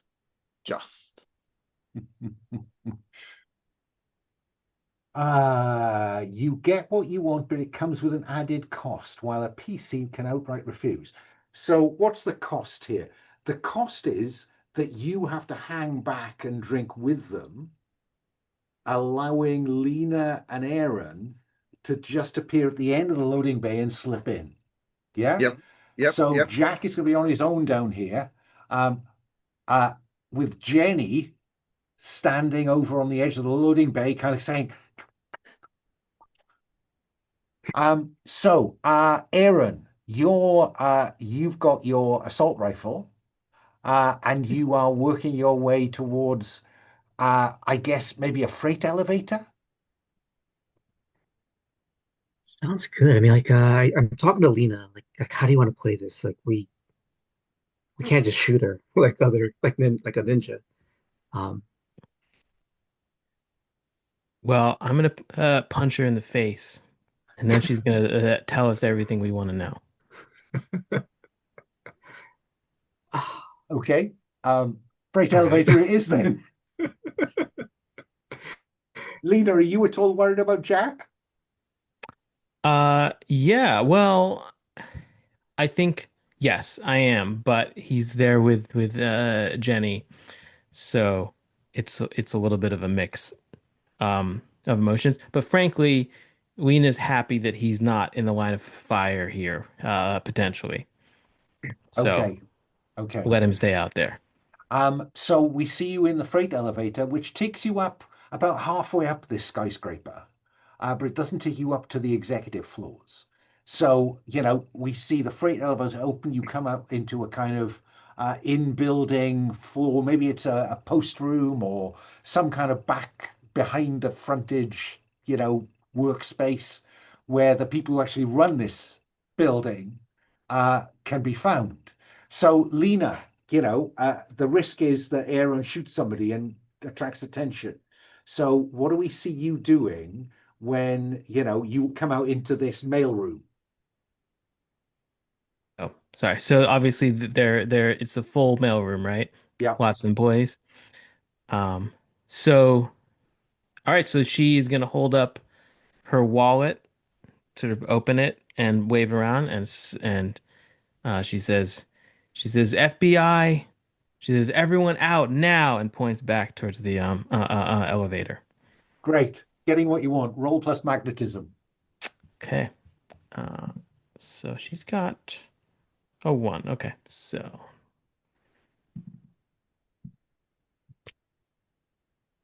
oh no no no. Oh, no, no, no, no, no. Mm-mm. That No. is two ones plus one. So that's not going to get anywhere. You've managed to infuriate someone. The director may make an appropriate move against you. Uh, and a guy turns round and fronts up to you and says, "That's just a fucking wallet. You ain't no FBI." So Lena had Aaron, what do you her. do? Oh, sorry, go ahead. I point my rifle at Lena. I say, "You're not FBI." um, Come with me.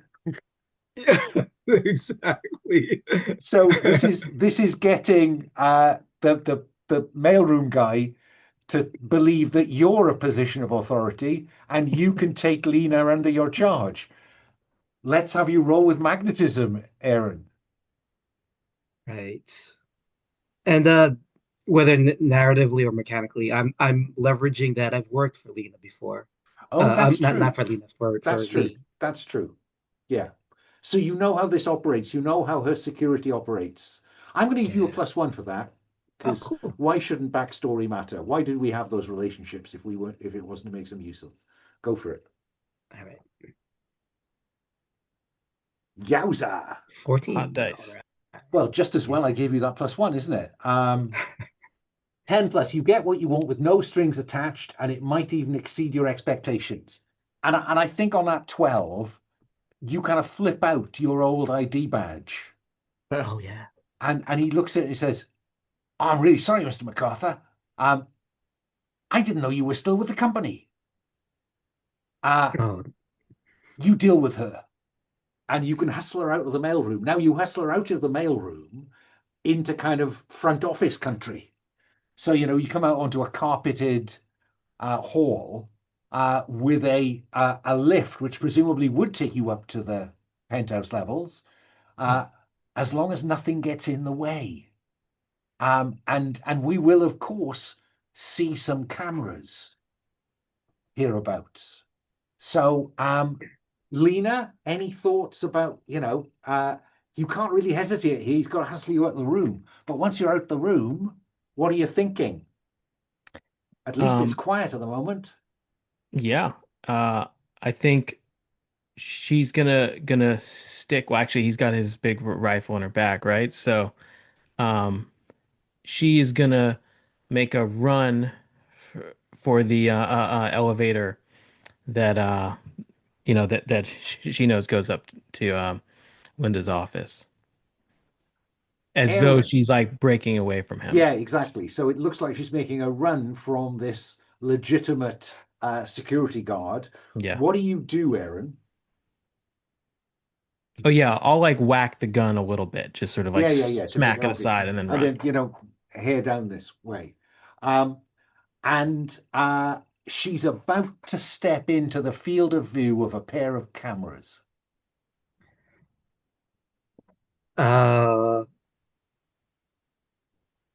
Man, can I shoot the cameras? I Or think that would be some kind of stunt.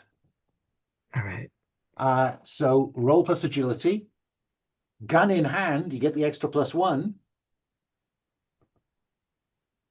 So it's about bing, bing. Okay, 9. 9. How can you get less than 10 with +4 to play with? Good Lord.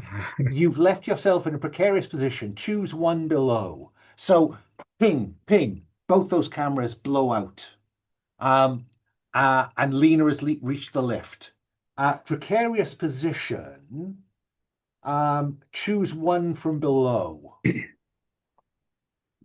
So what we got? You fall. You lose something, you leave something behind, you hurt yourself, or I make a move. You can make a move. Okay. The camera picks that, cuts back to you, and then goes up to the other end of the corridor where there's another camera which goes zzz, and we see it focus on you. Backup's on its way. Okay. And I think we'll cut to the security room where a guy is saying, yeah, I'm not seeing anything out front. That SUV's been there for a while, but it's empty. We've just checked it. And then out the corner of his eye, he sees you looking back over your shoulder. He says, I think we may have an intruder. Floor 18, looks like he's heading towards the executive lift. And then you're in the lift. Jack.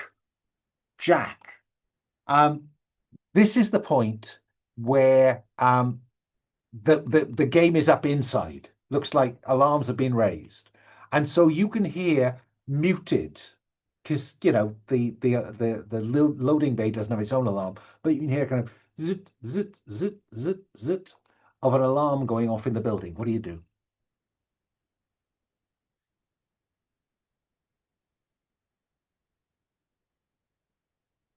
You are muted. I was coughing before. I imagine that the loading bay peeps workers are sort of just running this way and that way. Sort of Well, going, there's certainly kind of, is that the alarm? yeah. What? And one of them says, Bernie, what are we supposed to do when the alarm goes off? Where's the health and safety book? So I think Jack is going to run into, like, I'm imagining that there's like a little office, and he's going to run in there and he's going to try and like access the alarm network Ooh, and make it go haywire so that people don't know what's going on. okay. Now, what is this? It might be a stunt. It might be a stunt. I think it's an agility stunt Hmm. because I don't think it's muscles. It's definitely not a muscle stunt. And this is an action movie game in which there is no other kind of stunt that does not involve agility or muscles. Yeah. So just these Um, maybe there is. maybe some of the peeps from the front have come around and have seen me, and like there's bullets flying while I'm Oh hacking. yeah, guys picking up crowbars. Yeah. Yeah. Okay. Let's. So agility. Or beer bottles. Oh, beer Beer bottles. Yeah. bottles. Oh my god, they're my Oh, beer the bottles. irony. The irony. On. 9. Gee whiz. All Okay. right. So on a 9, 7 to 9, you've left. So you get what you want. Yeah. You can. Do you want to access the cameras, electronic doors, the alarm system, or the fire suppression system? Well, you said it now, haven't you? I'm going to set the fire suppression system off on every floor in the entire building. Fine. Fine. That should be chaotic enough. Yeah. We see guys running down the corridor that Aaron and Lena have just left, and suddenly go, tsh, tsh, water foam, water foam. Um, while the lifts are going up. Okay. 7 to 9, you've left yourself in a precarious position. Choose one below. I lose something. I've lost Jenny. Where is she? Oh my God. Where's Jenny? Okay. So Lena and Aaron, you're heading up, and the alarm is going off in the lift now. And then and it opens onto the executive floor. And there's chaos. There's wonderfully dressed young people, but they're sodden or covered in foam. What do you do? Go ahead, Aaron. I was probably gonna just say, okay, evacuate. There's a fire. Getting what you want. Roll plus magnetism, Aaron. Oh, all right.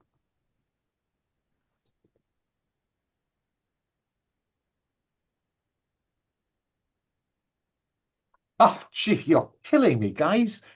So on a 10 plus, you get what you want with no strings attached. People are streaming towards the emergency, which is a staircase rather than the lifts.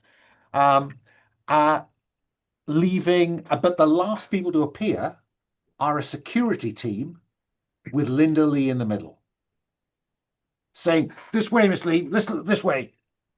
It's all very much the Secret Service and the president. Getting Eagle to safety, getting Eagle to safety. What do you do, Lena? So I say, so I'm rushing towards Linda, and I say, I point back at Aaron, and I say, Linda, look out, he's got a gun. And then once I get up close, I've got my baton is like up my sleeve, so I let it drop out, and I'm gonna whack these guys, or at least one of them. I like that. I like that. And we see her look at you, and there's a moment of confusion, then recognition. Roll violence. Okay. It would be muscle, but it's agility for you. All right.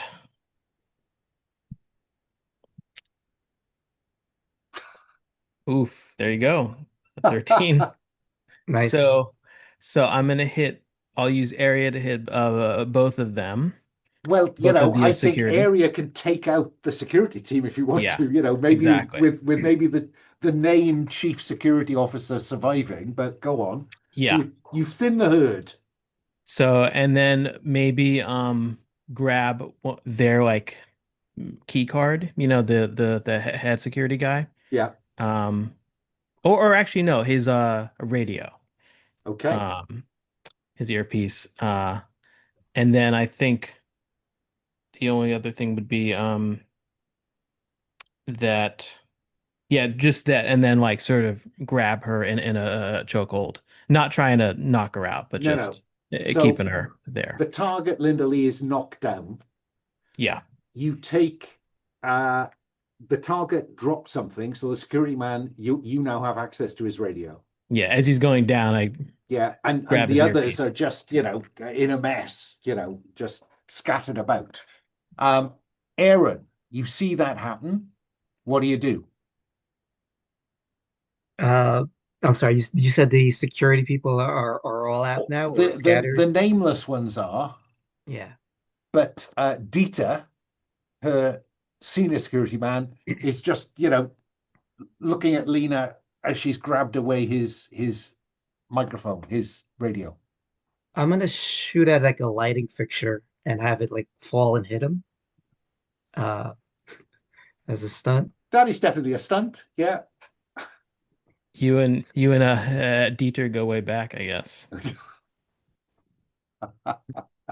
So this is all the benefits of your agility and a stunt with a gun in hand, which Right. destroys me again. What do you want to fall on him? Is this a large candelabra? What are we seeing here? Yeah, I think so because yeah, this is like all fancy. This is like It their is, top. it's a double height space. You know, Yeah. bang, Dieter goes down like a sack of potatoes, and Linda is Lena's got her by the front of her rather nice suit, um, and Jack. Now, we are entering Act Two. Mm. Act Two is, hang on, let me reveal Act Two, the disaster. Because Jack, at the moment Lena grabs Linda by the front of her suit, um, the building shakes. Yeah. So each of you now can choose a script move. Now, I can't remember who I asked last time, so I'm going to ask Jack to choose a disaster movie script move first. Hmm.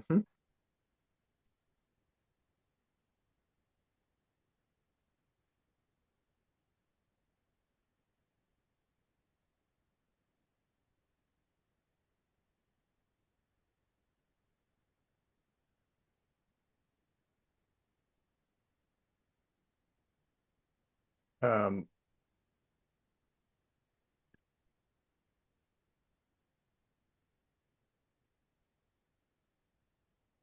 rescue the herd when you direct a crowd away from danger. Okay. What about Lena? So I think maybe Master of Disaster. The first one I can't fully see. Um yeah, I think maybe that one again because she's a geologist. So so yeah, I think I'll go with that one. Okay, if you hit return, we can see that. There we go, Master Disaster. That leaves what for Aaron McCarthy?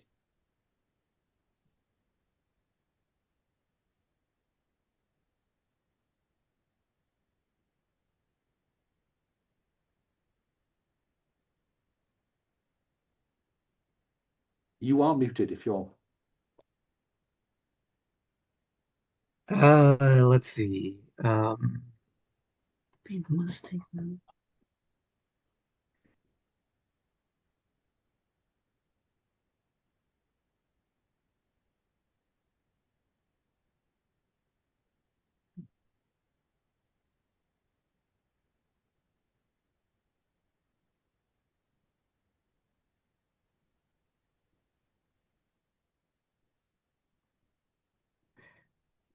We'll do the ridiculously prolonged escape. Okay. And your other gear is going to be inconveniently lost in a moment, but you Okay. have some Act Two gear to choose. Let me go first this time to Lena, then Aaron, then Jack. What Act Two gear do you have, Lena? So I think maybe maybe a friend. Well, that might be more appropriate for Aaron actually. So I'll say f first aid supplies. First aid supplies, fair enough. What about Aaron?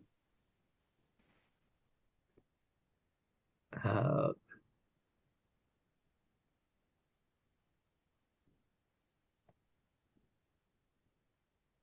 yeah, I'll do a friend with the way out of town. Okay. Yeah, I And figured what Aaron's on better terms with the folks in here and stuff. So and what about Jack? Reliable vehicle some distance away. Okay. So, and I think what we see, we hear that, feel that tremor downstairs, and out of the window, on the top floor of probably the biggest building in Hearthstone City, we get Lena and Aaron and Linda looking out, and you can see something in the distance coming out of the water, and a building just just topples over. Um, and Linda says, "It worked." What do, Lena? so as discussed, um, I punch her in the face once, and then I say, and then I sort of shake her back to sort of a presence, and I say, what worked, Linda? This just won't make me mayor. This'll make me president. I can send this wherever I want it to go, and I'm the only person who can turn it off. Aaron, what are you doing? I'm gonna. I think this is the part where we find out what happened when we worked for her.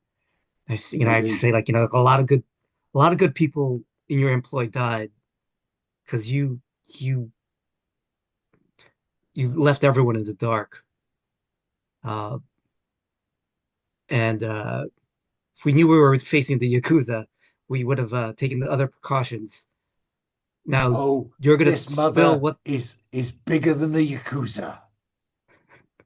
And there's a glint of madness in her eyes.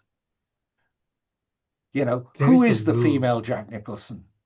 This is kind of this is oh yes. I'm gonna do an emote move.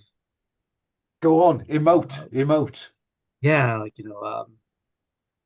you think people like you think money can excuse every vice and sin. You're not God. You're barely human. Uh, and we are gonna stop you. And Actually, what emotion are you trying to get? Are you wanting her to, well, you tell me. What emotion are you seeking to communicate here? oh, What that she's, uh, let me just guilt? play it. Yeah, I like that. Yeah? Okay. I like that. Let's have you roll plus drama. Do I have drama? I don't think I have drama. Everybody's got some drama. I don't, but do I still have the +1 against criminals? Yes. Yes, of course, because you crime does not pay for the highest and the lowest. She's a Oh wait, billionaire. They're all criminals. Mm-hmm. Oh, did that I've work? got so were you the Uh, 1 to 3?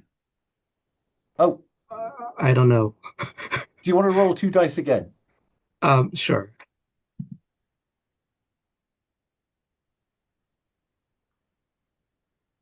6. 6. Oh my. Oh, plus Seven one. total. Yeah. 7. Phew. 7. On a 7, when you emote on a 7, choose the PC or to witness to. They feel the same emotion as you. 7 to 9. It's up to the director to decide how the witness reacts. So, and she kind of she stares you down. There's a moment of sanity, and she says, I can turn it off. And she looks towards her office. All Cut to right. Jack. Where's Jenny? The loading crew have kind of scattered. Yep. And maybe we can see the odd brick falling into the alleyway at the back. What are you going to do, Jack? I guess I'm going to read a charged situation. Yes, I think you probably are. But I do feel like I've probably got like just a smudge of dirt here and maybe a little bit of hair out of place, right? Don't when we cut back, that'll be back in place. Yeah. All the Connery wigs are like that. So let's have you read a situation. Roll plus swagger. Plus swagger. Yabba-dabba-doo. 9. 9. 7. Ask the director one question. Yeah. And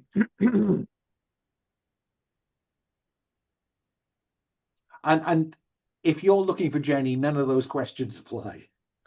But I mean, all right. Where's Jenny? I'm very happy to if that's what the question you want to ask me, I'm happy to be asked it. Yeah, that's the question I'm asking. And I think we cut to her outside in the alley where some of these bricks are falling, and she's kind of saying, Jack. Exactly so. Yeah. I mean, I'm going to have to run after her, dodging and weaving between all the debris. And then, of course, we look up, and that one of those window cleaning things that operate on the side of multi-story buildings is kind of, and it falls. What do you do to save Jenny? I'm going to have to run up and just, tackle her and out of the way of said falling Guernsey. I don't know. Gurney? I don't know. Gurney. I don't know what it is. But roll plus agility. And I get a +1 for protecting her, I believe. You do.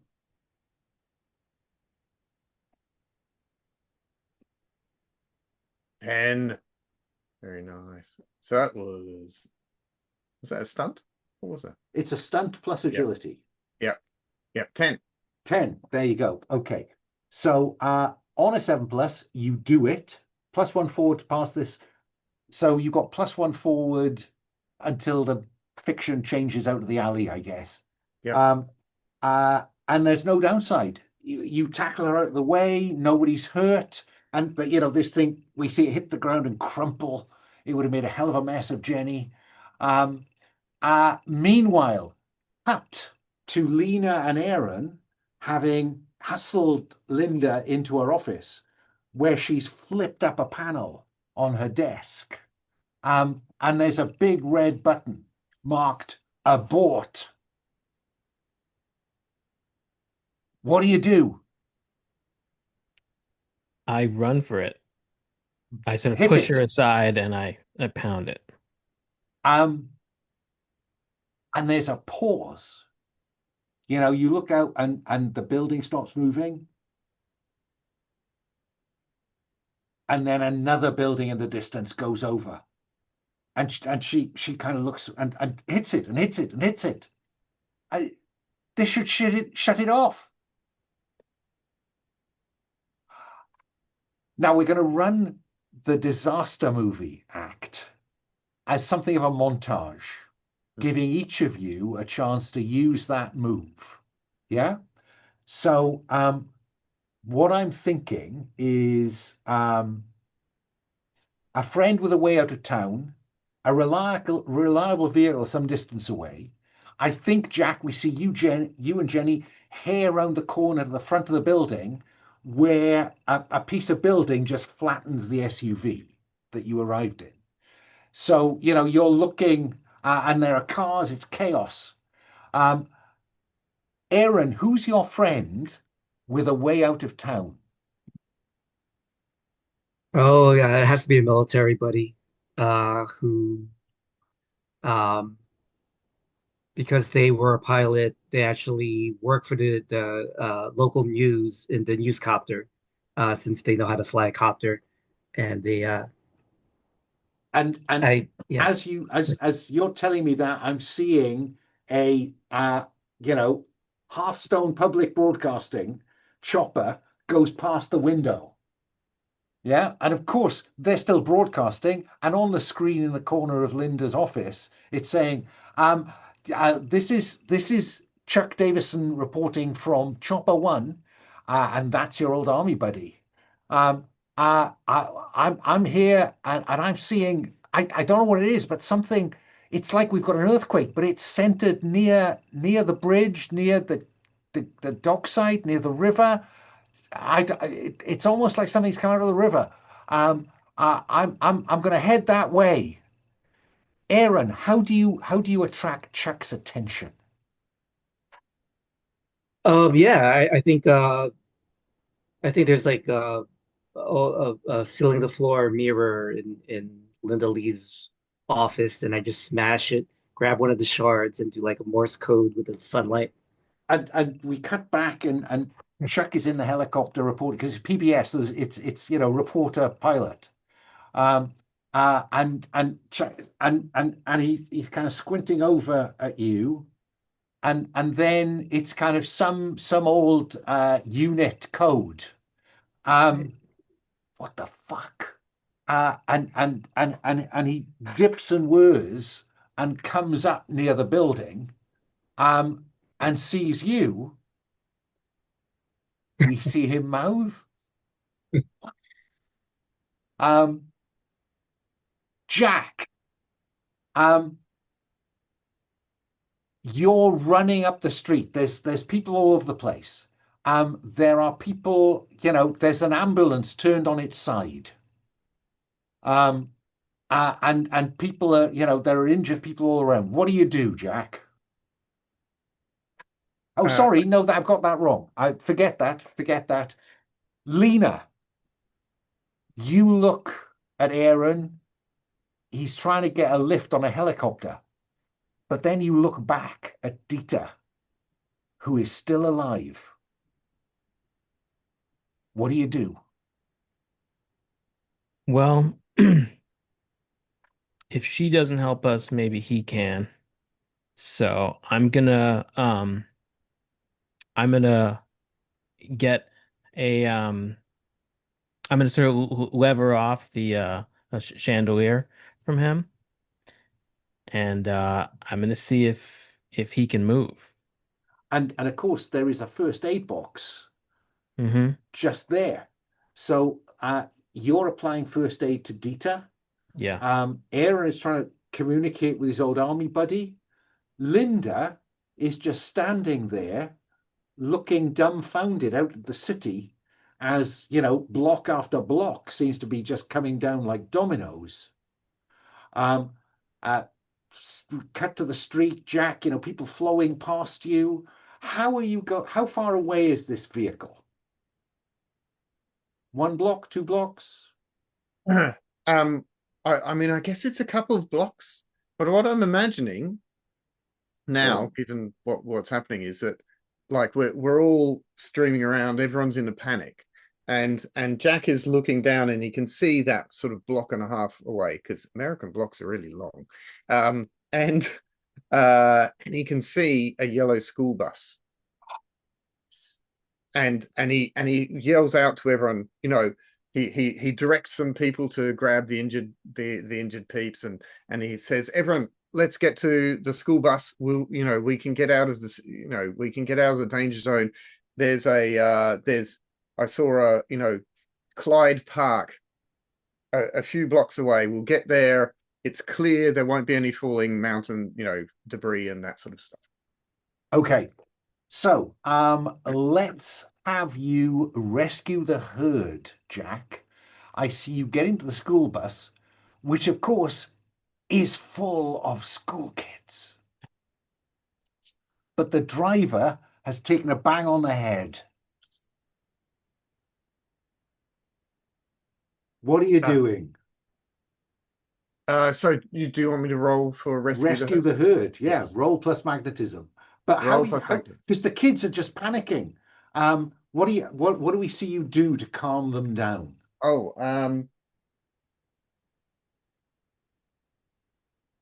he he runs on because he's found Jenny, right? He saved Jenny. He runs on with Jenny. There's all the kids screaming, and he grabs Jenny and he gives her a big kiss. And all the kids stop and like look at him going, Cooties! And so I'm distracted from the panic. Roll plus magnetism. Yes. 10. Oh, yes. 10. Choose 2. A guy you save shows up later to save you. So this is either the driver or one of the kids. Mm. And gain 1 star power. I'm going to treat star power because star power only really applies across a campaign of this game, really. So I'm going to turn that into camaraderie. Oh, yes. Yeah. Okay. Yeah. So you get both of those things. Camaraderie now tops out at 3.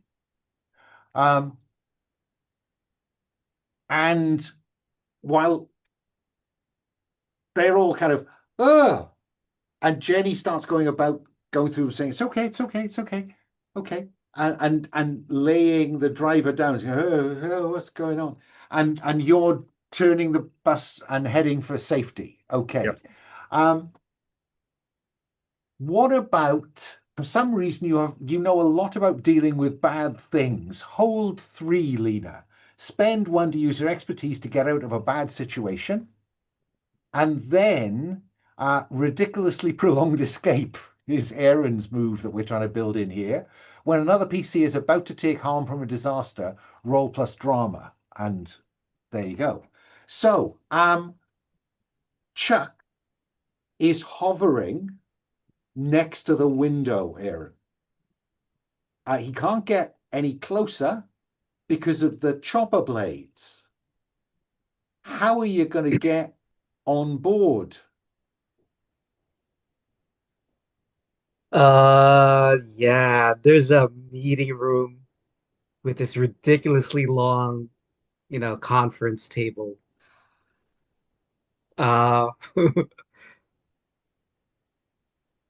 I just yell to Linda Lee, like, if you want to live, you got to put some muscle into this, and we're gonna try to slowly shove this thing towards And the well, window. this is the 38th floor or something, so you need to shoot out the window Oh yes, first, yeah. and then begin to push this really long table out. Lena, you've got Dieter to come round. Yeah. You've got 3 holds to use to get plus. Sorry, I'm just reading again. To get out of a bad situation. Spend 1 to get out of a bad situation. How do you stop this long table just slipping down into the street? How do you keep it level?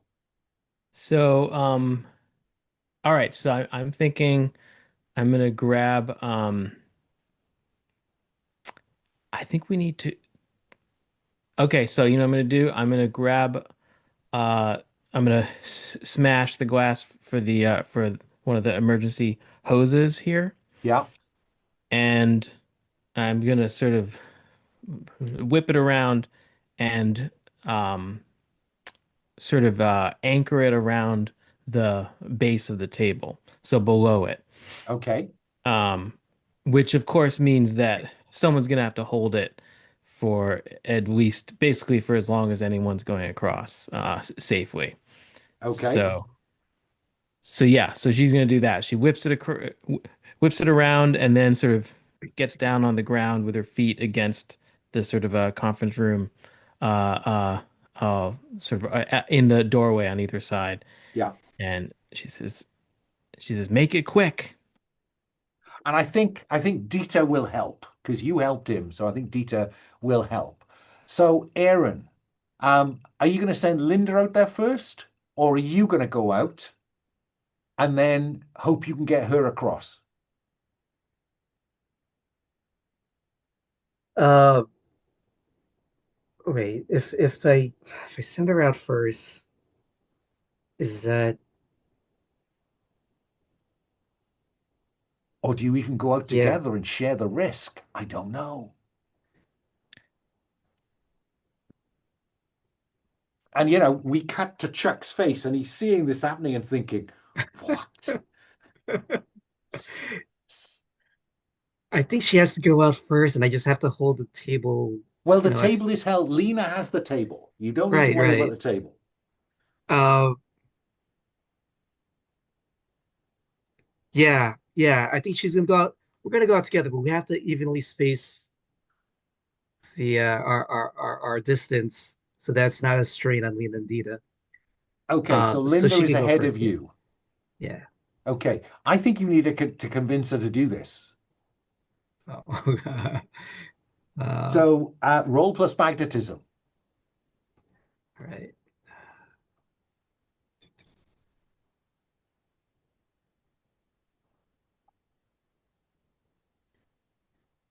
+1 for criminal in opposition. I don't think you're in opposition here. You're trying to help. All right. All right, 12. Ah, dearie me. You get so she goes out, and we see, and the wind is, it's 38 floors up, and the chopper's not, 10 meters away. And she's going out and looking desperately scared. You've got her by the hand, and she's edging along. I think this is an agility stunt to get her across, isn't it, Aaron? Sure. Okay.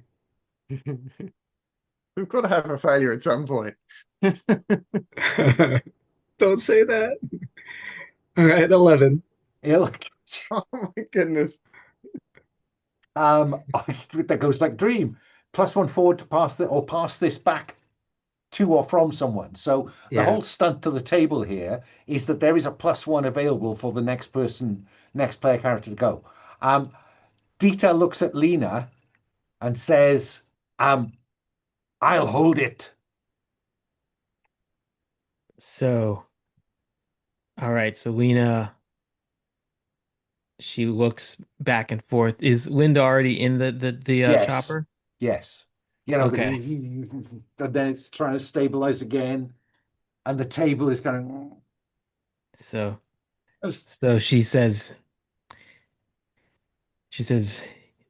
"You dumb kraut," and then she uh gets up, gives them a sort of just a look, and then runs and v vaults across the table. Do you want to roll for that, or do you want to just spend the second of your 3 get out of bad trouble? I'll just spend it. Fine, 1 left.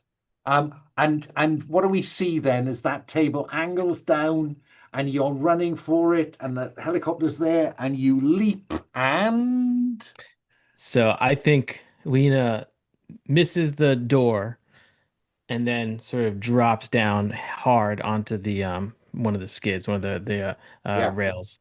and then Um, clambers up inside. yeah, and Um, and Linda is watching but not helping. no, no.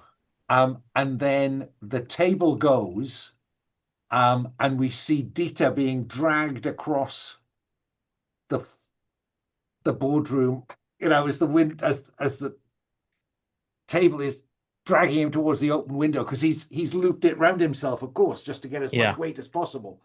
Um, do you want to spend your yeah, remaining get out of jail free card? yeah. So I hold out my hand to him and I say, "Jump, And jump, you big bastard!"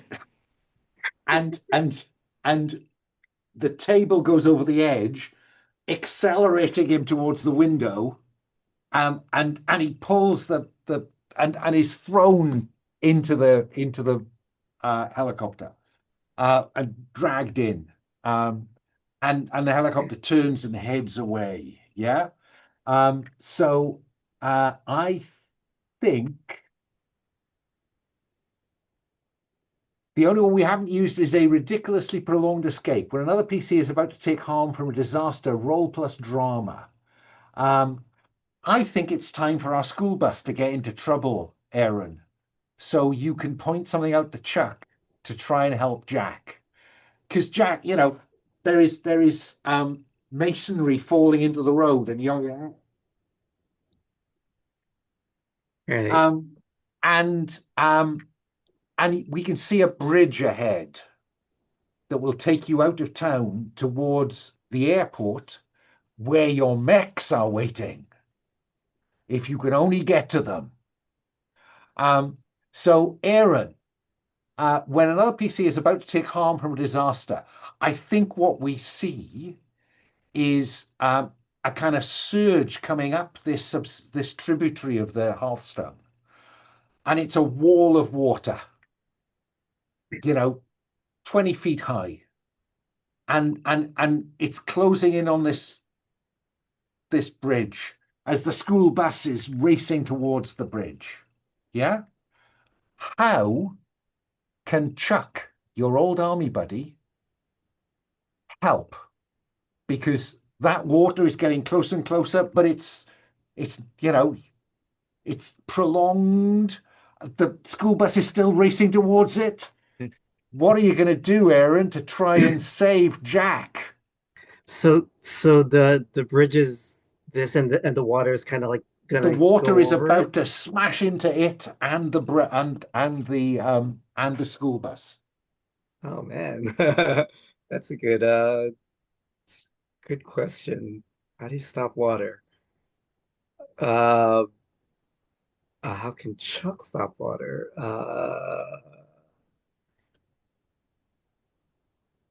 Oh gosh. Um, Now, if Lena had any of her get out of jail free cards left, she could just play one of them, but strangely, she has none left.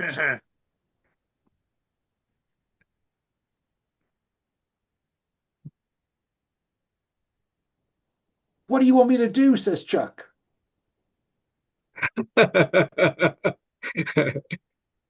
Because there's I only have one other no pair of fucking headphones and clue. microphone, and that's you, Aaron. Right. Um, gonna have to. Does anyone have any ideas? Um, Depends. I mean, it's an action film, right? So right. I can imagine a helicopter coming down and attaching its skids to the top of the Where bus. there's And there's the Oh stuff my where you would God. tie baggage on. yeah, use the kids' bags to tie it on. And then I mean, obviously, you need a very special helicopter to do that, but then it picks up the school bus with all the kids in it. Right. Yeah, I like that. Just kind of keep it steady enough that Yes, it doesn't you get know, washed away. exactly. So, and Chuck turns to you and says, "Seriously? They're Okay, kids buddy. in a school bus. We gotta save them.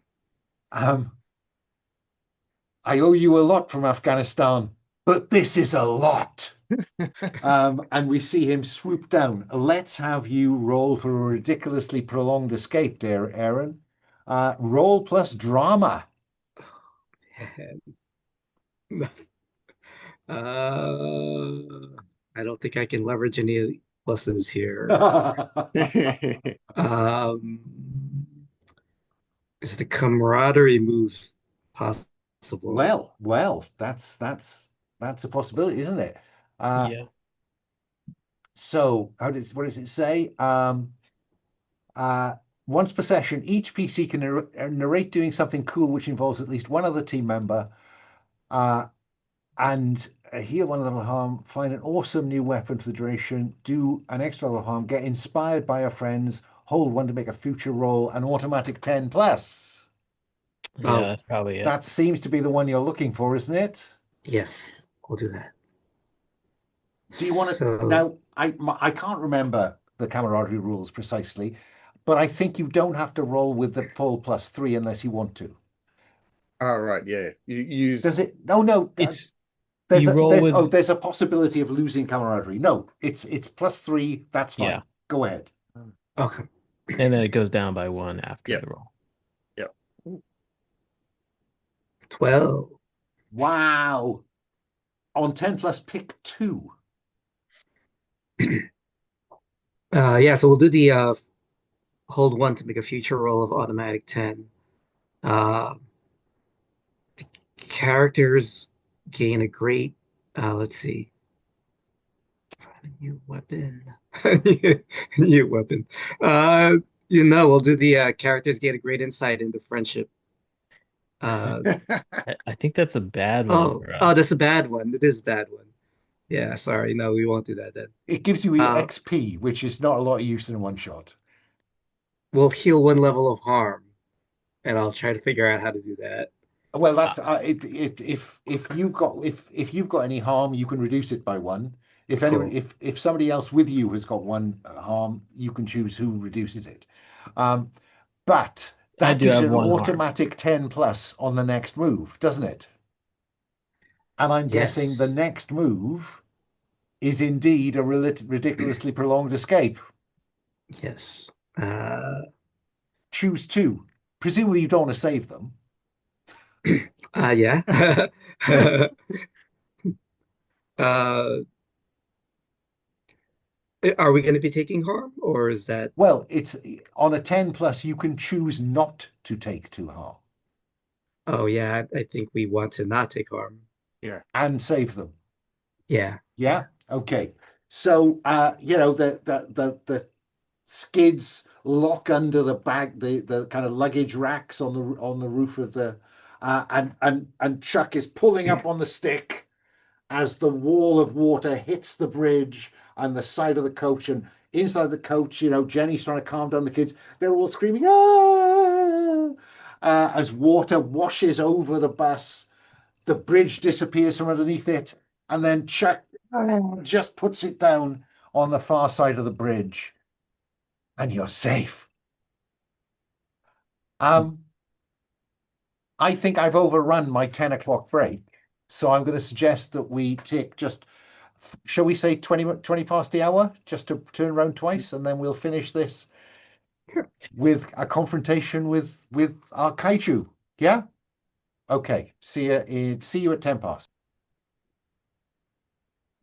We cut to an Air Force base on the edge of Hearthstone City. Mrs. MacArthur is there, walking you as you get off the school bus and out of the helicopter, and the bus driver is being helped away from the bus, and he looks back at Jack and Jenny and says, "I owe you one. I owe you one." And Jenny is loitering with you. And Mrs. MacArthur says, you need to know that these prototypes are just that. They are prototypes, and they are the most expensive pieces of kit that this government has ever produced. So, do not break them. And doing that, you've walked towards this enormous hangar, and these big hangar doors roll up, slowly revealing 3 mechs. So I'm going to run left to right, making some choices. Yeah. So the first thing I need you to do is to begin to think about the 2 powers that your mech has. Yeah. Let me start with Lena. Would you like to choose a mech power or a script move? I think I'll pick script move first. Go on. So, I'm gonna do I think I'm gonna do hands of adamantium. It would make sense if yours was the close combat mech, wouldn't it? Yep. Yeah. Okay. Moving along. Jack, do you want to pick a power or a script move? Currently looking at the script moves. Where are the powers? The powers are on row 33, 34. I'm going to come back to you for a weakness on 36, and the script move is on 37.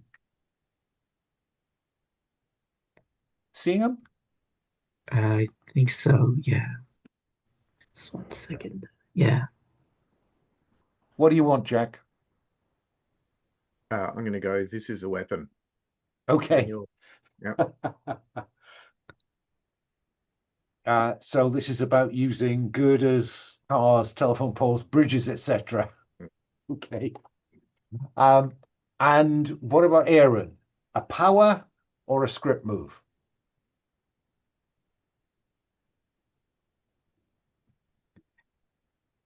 Are we allowed to double up on mech powers, or is it unique for each mech? I'd prefer they were separate. They Okay, were not duplicated because that makes each mech very unique. cool. Then I will go with mech power, the one that gives you far attack, the lasers. Lasers, yeah. Seems reasonable that you would go for a distance weapon, doesn't it? Okay. Yep. Then let me come back around. Pick a power, Lena. I gotta go for claws. Pick a power, Jack. Strength adds 2 to your muscle. Okay. And pick a script move, Aaron. Uh, all right, we have ends of adamantium. This is a weapon. Places chill in a way that defines its massive combat.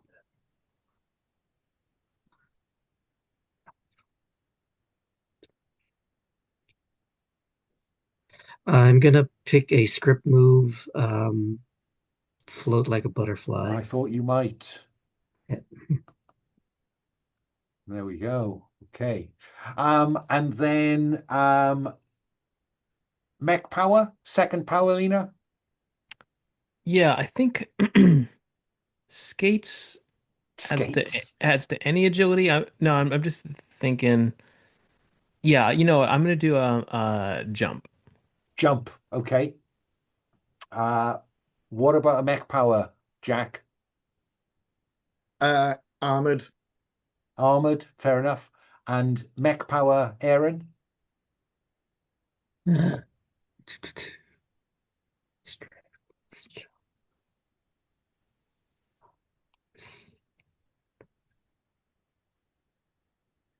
Uh, it's I can't read the whole thing, but can you? Oh no, I What can't we see it. got? What does overspecified mean? Whenever you Hold hold, 3. Whenever you're about to make a roll, spend 1 to use up a piece. Um, so you can get a +1 3 times. oh, Yeah. So you've got some stuff built in that you can throw at it or use up. Yeah. yeah, let's go for that. Overspecified. And then finally, weakness. Lena, what is your mech's prototype weakness?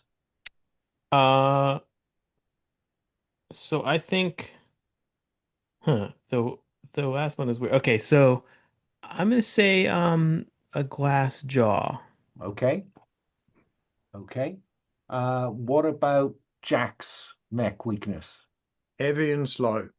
Because of all that armor and stuff. Mhm. Yeah. What about Aaron's mech's weakness?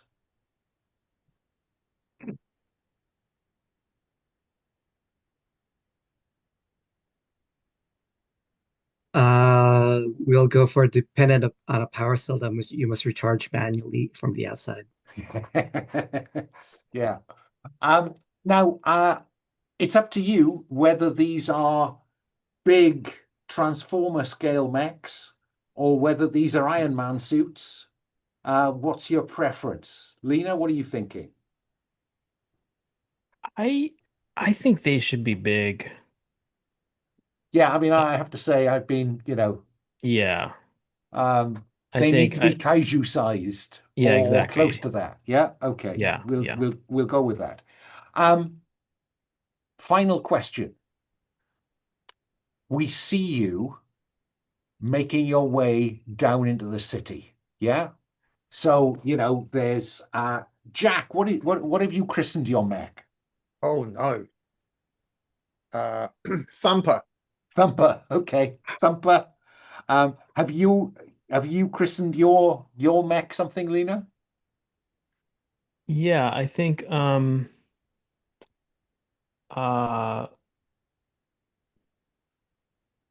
I think Hyperion.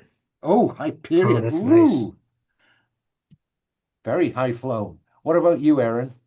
Uh, let's go with Night Bolt. Lightbolt. Okay. So, we see the three of you making your way. Thumper is probably lagging a bit behind because you bump, bump, bump.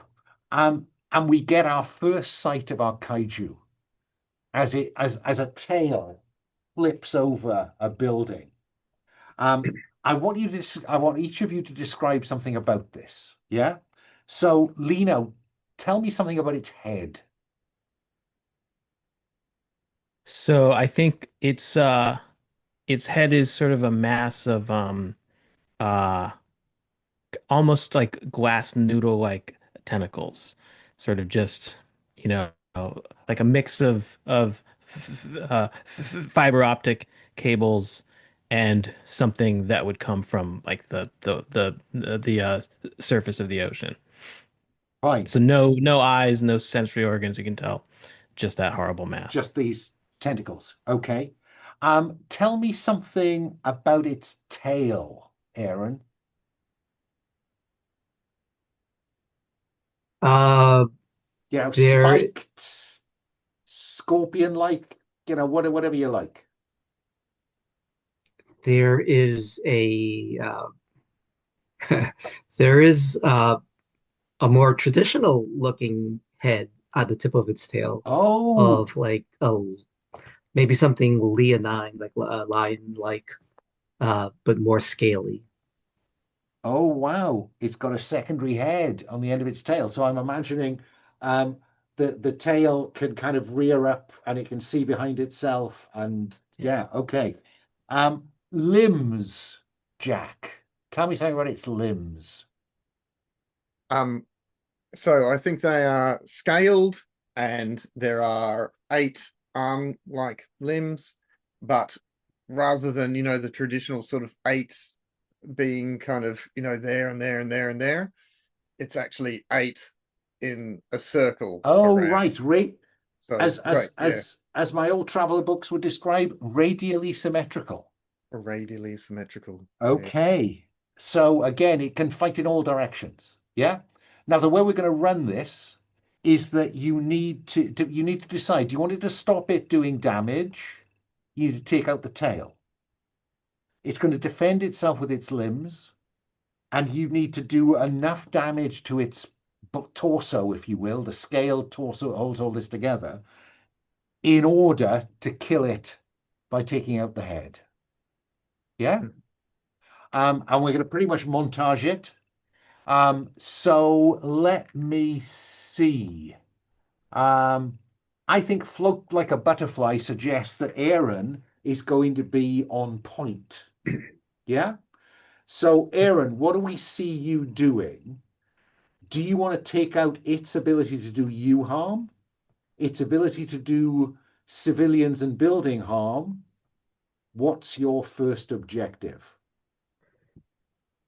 I think it's protective civilians. Okay, so this is Yeah, attacking its tail and this leonine head that is kind of spotting for some of the rear arms. Go ahead. What are you going to do? yeah, yeah. I think maybe like all three of us have like some communication. There's like a Oh yeah, yeah. control You're room, you're in comms. Yeah, yeah, yeah. and we're also talking to the doctor and Jenny and whoever in a control room, Yeah. and the doctor, kind of says, uh, I don't know. The doctor says that it might be attracted to light, and so I have that little like kind of thing on my chest in the picture in my background, and I take it off, and it actually works as a crossbow, like a bow, a long bow, and that's where the laser comes out of. Oh, a laser longbow. and Yes. uh and the light of the arrow, tip of the arrow, it tracks the head, which is on the tail, or the Which secondary head, swings round towards you. and I try Okay, to shoot it. let's have you do violence to it then. All right. So uh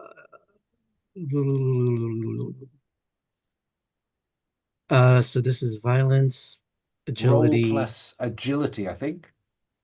cool. And I'm gonna do over specify to use one of the holds Okay, to get so you get plus. an extra +1.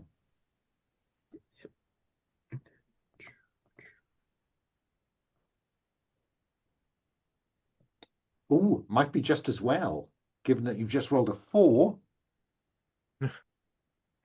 Does that make it up to 8? Yes, it should. Okay, 7 to 9, choose one. You inflict harm, but you take some too. Cool. Uh Wait, we're in the basic moves Mm-hmm. and we're looking at violence. Uh yeah, that makes sense. I'll take harm as well. Take harm. Fair enough. Have you got any armor on this mech particularly? I don't think so. No. One of the limbs picks up a truck and heaves it at you, and you're hit with that, doing 3 harm. But you also do 3 harm on it. Okay, Okay.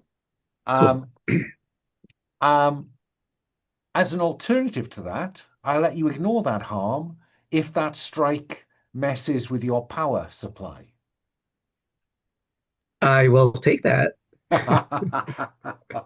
And inside, we see it strike this kind of glowing area on your chest, and in the cab we see the lights going, and And there's that kind of voice that says, "Power supply unexpectedly interrupted."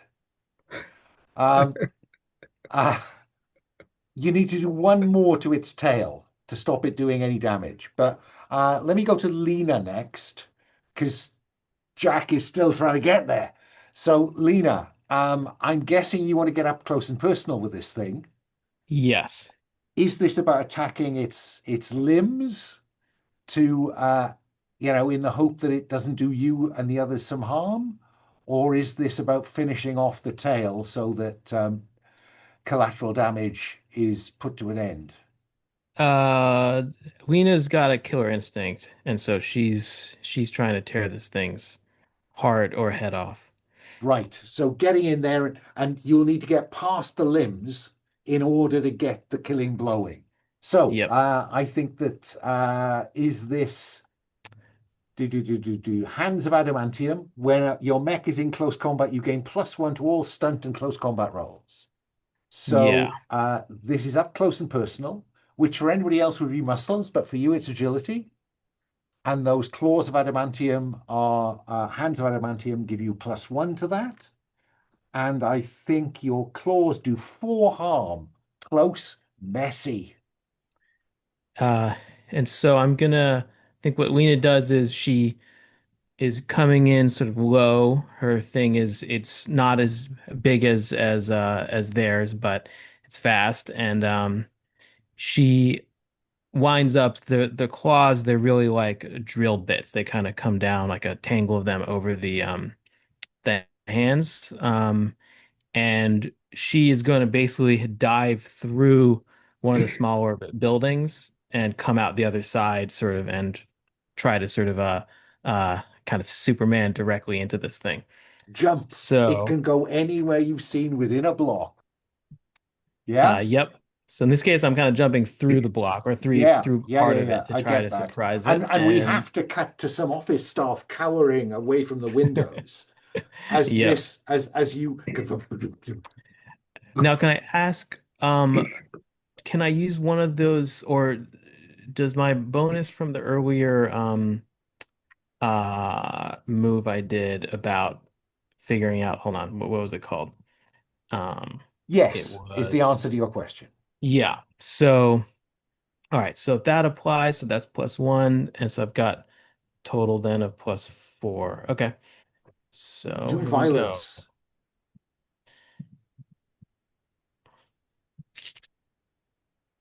Oh, who All needs right. +4 when you roll a 10? Indeed. So on a 10, you go Yeah. slow-mo if you want and choose 3. Yeah. So I'm going to do extra harm. I'm going to knock it down Yeah. and I feel like I'm going to make a mess, but Yeah, in because you this talked case, about ripping. yeah. Yeah. So, yeah, in this case, actually, maybe the mess is the building.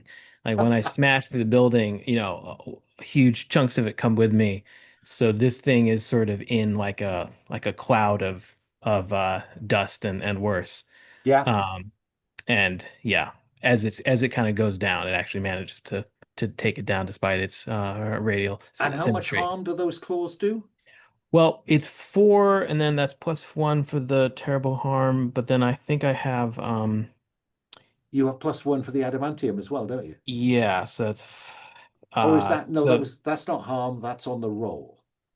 it no, Uh it is the oh yeah, hold on, sorry. It's yeah, sorry, you're right. I was thinking okay. of a different thing. So 5 harm. Yes. Um its limbs have 4 harm. So you've torn 2 of them off. Another 2 of them are 2 or 3 of them are pinned down by bits of building. And the others are kind of trapped beneath it. So what we've got now is its body and this maw, while the tail is still kind of just banging at things. Hmm. Jack, what do we see you doing? Um, Bumper's last to the party. so uh, if we don't mind having Aaron's mech do one last thing before its energy runs out, if you're okay with that. What have you got in mind? So uh, I changed the pro sport that we did from Oh, dressage to basketball. And what I want to do is I want to yell out, hey, you remember the tiger strike, don't you? And I lob just like this enormous chunk of concrete bridge into the air, and Aaron's mech just thumps it down so it comes slamming down into the creature. Well, of course, that happens as Aaron is outside the mech restarting the power supply. So it And jumps this comes off. over and I expect to receive the ball any moment now. And you're kind of twisting this. So I think this is a stunt to get out of the mech, restart the power supply, and get back in the mech in time to, slam dunk. Yeah. Yeah. So let's have Aaron do the stunt to see if it's possible, and then we'll come back to Jack for the actual killing blow, so to speak. all right. Because that's where I'm assuming you want to use that strength somehow, don't you, Jack? Yeah, I mean, I'm only +0 now because I'm so Yeah, pathetic exactly. on muscle. That's a huge improvement for you. It is a huge improvement. So let's go with the stunt first, Aaron. Yeah. Let's see whether this is going to work well. On a 6, that incoming concrete's going to hit Hyperion. As the Night Bolt. Nightbolt. Yeah, I'm Right. gonna spend one of the hold. Or should I? Yeah, let's. I don't want to risk it. Spend that. So Okay, so that gives you +1 on the stunt. So you're up to, but yeah, I mean, plus you're four. already at +4, aren't you? I'm at plus. I'm at +3. This will make me at +4. Oh, there you go. Yeah. Why do anything unless it's +4? Hell. Harry, Yeah. you guys are gaming this. I haven't got a +4 for anything. That gets us to 12. 12. So on a 12 on the stunt, that goes brilliantly. You have +1 forward to pass this to one of the other PCs. So I don't know whether this turns into +1 to Jack's effort to crush it with this lump of concrete, because we have to have Jack roll for something, don't we? Yeah, And that right. has to be hurling this thing with enormous strength. Uh, I'm going to do it as a camaraderie move, though. Oh, yes. Okay. Okay. Okay. Do it. So you've Yeah. made the So connection there. so Aaron, pulls down the canopy on the cockpit as power goes. There is an incoming object. I look up and I catch it. Well, I think it's for Jack whether he's yeah. thrown it accurately, but he's using Okay. camaraderie, isn't he? Yeah. Should I? The camaraderie, I think, should have gone down by one, shouldn't it? Yeah. Do we think it should be Yeah, on? yeah, Yeah, so it's a So it 2 should be a now. 2. yeah. Yeah. It's 2. And that's a 9, so that's all right. Pick one. Um. So I think I'd love to do an extra level of harm, but I think I will actually hold 1 to make a future roll on an automatic 10 plus, and then Yeah, do that as the as the hitting, as the impact. Yeah. So that violence becomes 10 plus. Yeah. So Aaron is just the reason this becomes camaraderie is Aaron's involvement. Yeah. But Jack, it's down to you rolling violence. Plus I think I have to go with muscle again. Yeah, but I got my 10 plus from the Oh yeah, camaraderie. of course you have. Of course you have. You just earned that. It's like I'm So you go slow-mo if you want to, and choose 3. Now, this is about the torso. Yeah. Yeah. You are going to, is there any indication on your sheet about how much damage this mech does? Oh, I don't think so. No. No. Oh no, there is. Oh, this is a weapon, of course. So This is a weapon. yeah, that's Add why one I'm half doing to any this. hit. Why I'm So- throwing a chunk of concrete bridge. So the 3 becomes 4. Yeah. So you can do 4 harm without anything else, but you've got 3 of those violence options to play with. Yep, I can. Right. So I mean it is slow-mo, isn't it? Because it's even if it wasn't slow-mo, it would look like slow-mo as this enormous chunk of concrete bridge goes flying through the air. And it's just And tapped on by just slightly tapped by Aaron's mech to go slamming straight down, bits flying everywhere. I mean, it probably lands right in its maw as it splats down, right? And so so I think it's going to be inflict terrible harm. so 4 Because I becomes get to choose 5. 3, right? Yep. It's already knocked down. I think it definitely makes a mess all around, and it explodes because everything explodes. It hits a gas main. Why not? Yeah. Yeah.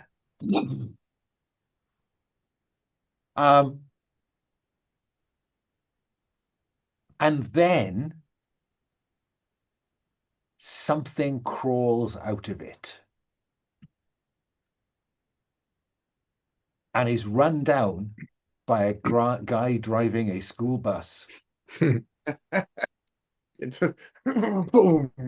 Yep. Who kind of waves up. And that I think is our movie. Yeah. Shall we epilogue out of this? What do we see each of these characters doing? Back at the airbase with MacArthur, there's Jenny, there's the guy in the school bus, there's a bunch of kids. Lena, how do you want to epilogue your way out of this, or Sure.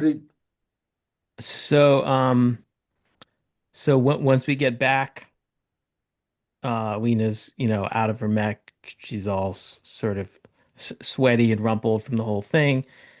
and she's gonna go up to Lena, or sorry, Linda, um, and she says, she says, "Good luck with your campaign," and then she's gonna punch her in the face again. This time to knock her out. Um, and Dieter stands there, looks at her, looks at you, and says, "Yeah." Um, And of course, Lena looks over at Jack to see if he's impressed, because that's that's her love language. Aaron, what do we see you epiloguing out? And I'll come for Jack either for a reaction to that or something else. Oh, I think we're maybe like in a debriefing room, and I'm just like there with my mom, and I'm just saying, just giving the report of like everything that we went through, and like she's like filling out, some she's listening and making notes, and then and I say, yep, that's the report, and then like and then she just like she just types everything in and just says, have you been eating well? And then just starts asking like mom questions, like once the business is done. Uh, And our final bit of epilogue, Jack. Um, so Jack doesn't see Lena taking out Linda, um, because Jenny is with all the kids, helping keep them calm and not too distressed and so forth. And Jack comes over and crouches down to sort of cuddle some of the kids and stuff, and one of them whispers something in his ear, and he looks up and he walks straight to to Jenny, and and again gives her a big kiss, but this time all the kids are like instead of That is our movie. Roll credits. A quick Roses and Thorns, giving us just a one off. Um, uh, Eric, any roses, any thorns? Yeah, I thought that was great. Everyone, we pulled off a very sort of heightened tone for all of it and got through lots of stuff. So that was great. I mean, I especially like that this was 4 hours, because at 3 hours it wouldn't have, like, yeah, we yeah, would have been very rushed. And yeah, I think my only thing with the game is just that it does feel like it's a little easy to get to some high numbers, even if the limit's three. It is pretty easy. It's almost like you have to work to not pick things that stack and stuff. Yeah, So yeah. yeah, yeah, But that said, I think like the camaraderie move and is awesome, and there's lots of like things that make you, or things where you can give a hold to somebody else if they're part of it. So I think that and other bits, the fact that it tries to sort of bring people, the PCs together, I think is a neat, that's a neat component of action movie stuff that I wouldn't have thought about. It's not really an no, yeah, outgun. It's yeah, not another exactly, stuff. So exactly, I yeah, think that's really neat. yeah. I wouldn't disagree. I think the camaraderie move is if I was stealing something, that's what I'd take, I think. To mechanize what sometimes people say to me, I want more interaction with other Yeah. players. Well, mechanize it and it becomes something people actually then get something out of. So yeah. yeah, I agree. Um, uh, Rod, any roses, any thorns? Yeah, thank you for facilitating this. I really like I think I've played this maybe once or twice, but I like that in the beginning you had the actors uh getting asked questions by reporters. I thought that was great. I yeah, roses for suggesting which moves, helping the players, and juggling. There's a lot of stuff to juggle. I really appreciated that you were uh, just guided us, and the school bus at the end, hitting the thing at the end was Yeah, great. I've just really I missed a mudslide. Oh, that's Damn. okay. There That's was going to be a okay. mudslide involving the school bus, and I've just remembered. it's on the cutting room floor because they couldn't explain how the mudslide hits the bus. It'll be on the outtakes reel, where the school bus is it's water and mud. It's not just a Yes. water. It's Yeah. That and that wall of water that was coming up was, exactly. yeah. But they couldn't quite explain how it went from Jack being covered in this mudslide, and then in the next take, he's kind of back in his suit with a white shirt and a vest on. Mm, And so after some discussion with your agent, it had to go. mm, mm. Um, I had and I had some of any those. thorns, Rod?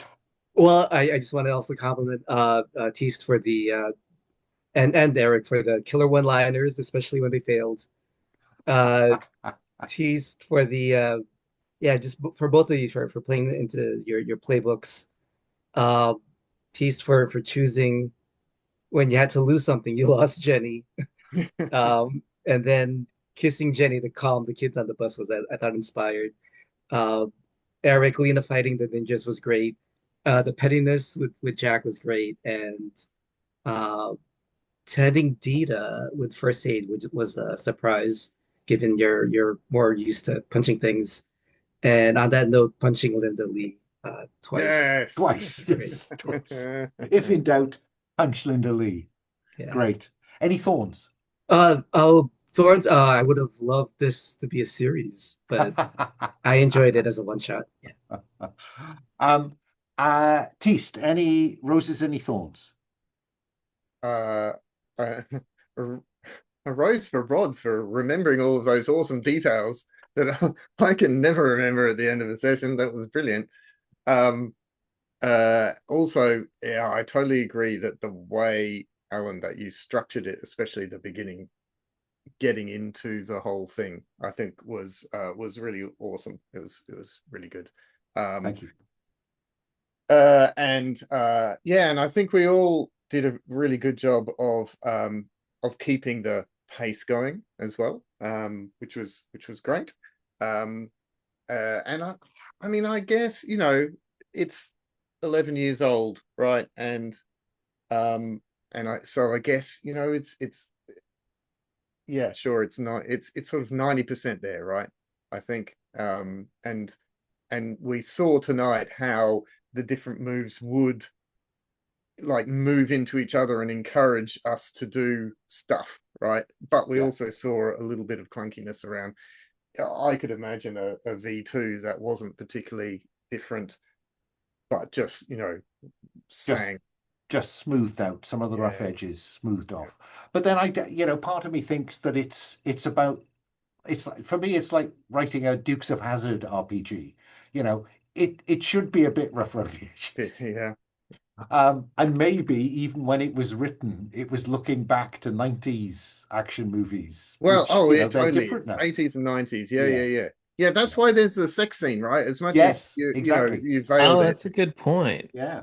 Because those are gone now. They're gone. Although last night, embarrassingly, I watched Looper, which is from 2008, I think. Right. And I guess they don't have a sex scene, but they have a topless scene. And all I could think was, why is there a topless scene here? It's like it's an 80s movie. There's no necessity for this at all. And I was watching with my children, so great. Thanks very much. Stars to all of you. You really went for the tone.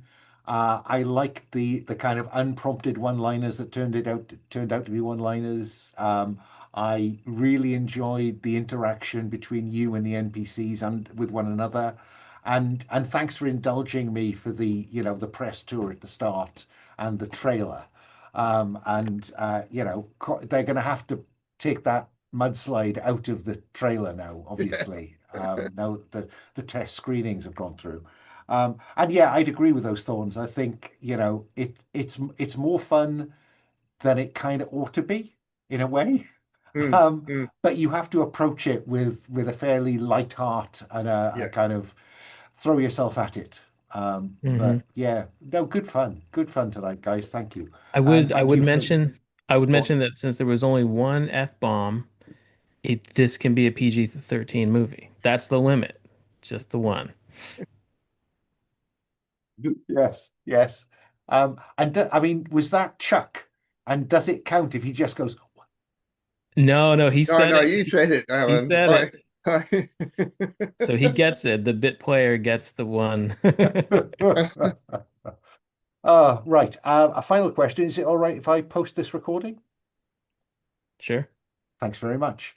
And I will see you at some point down the road, folks. I'm playing with two of you in games at the moment. I will see you in the next sessions.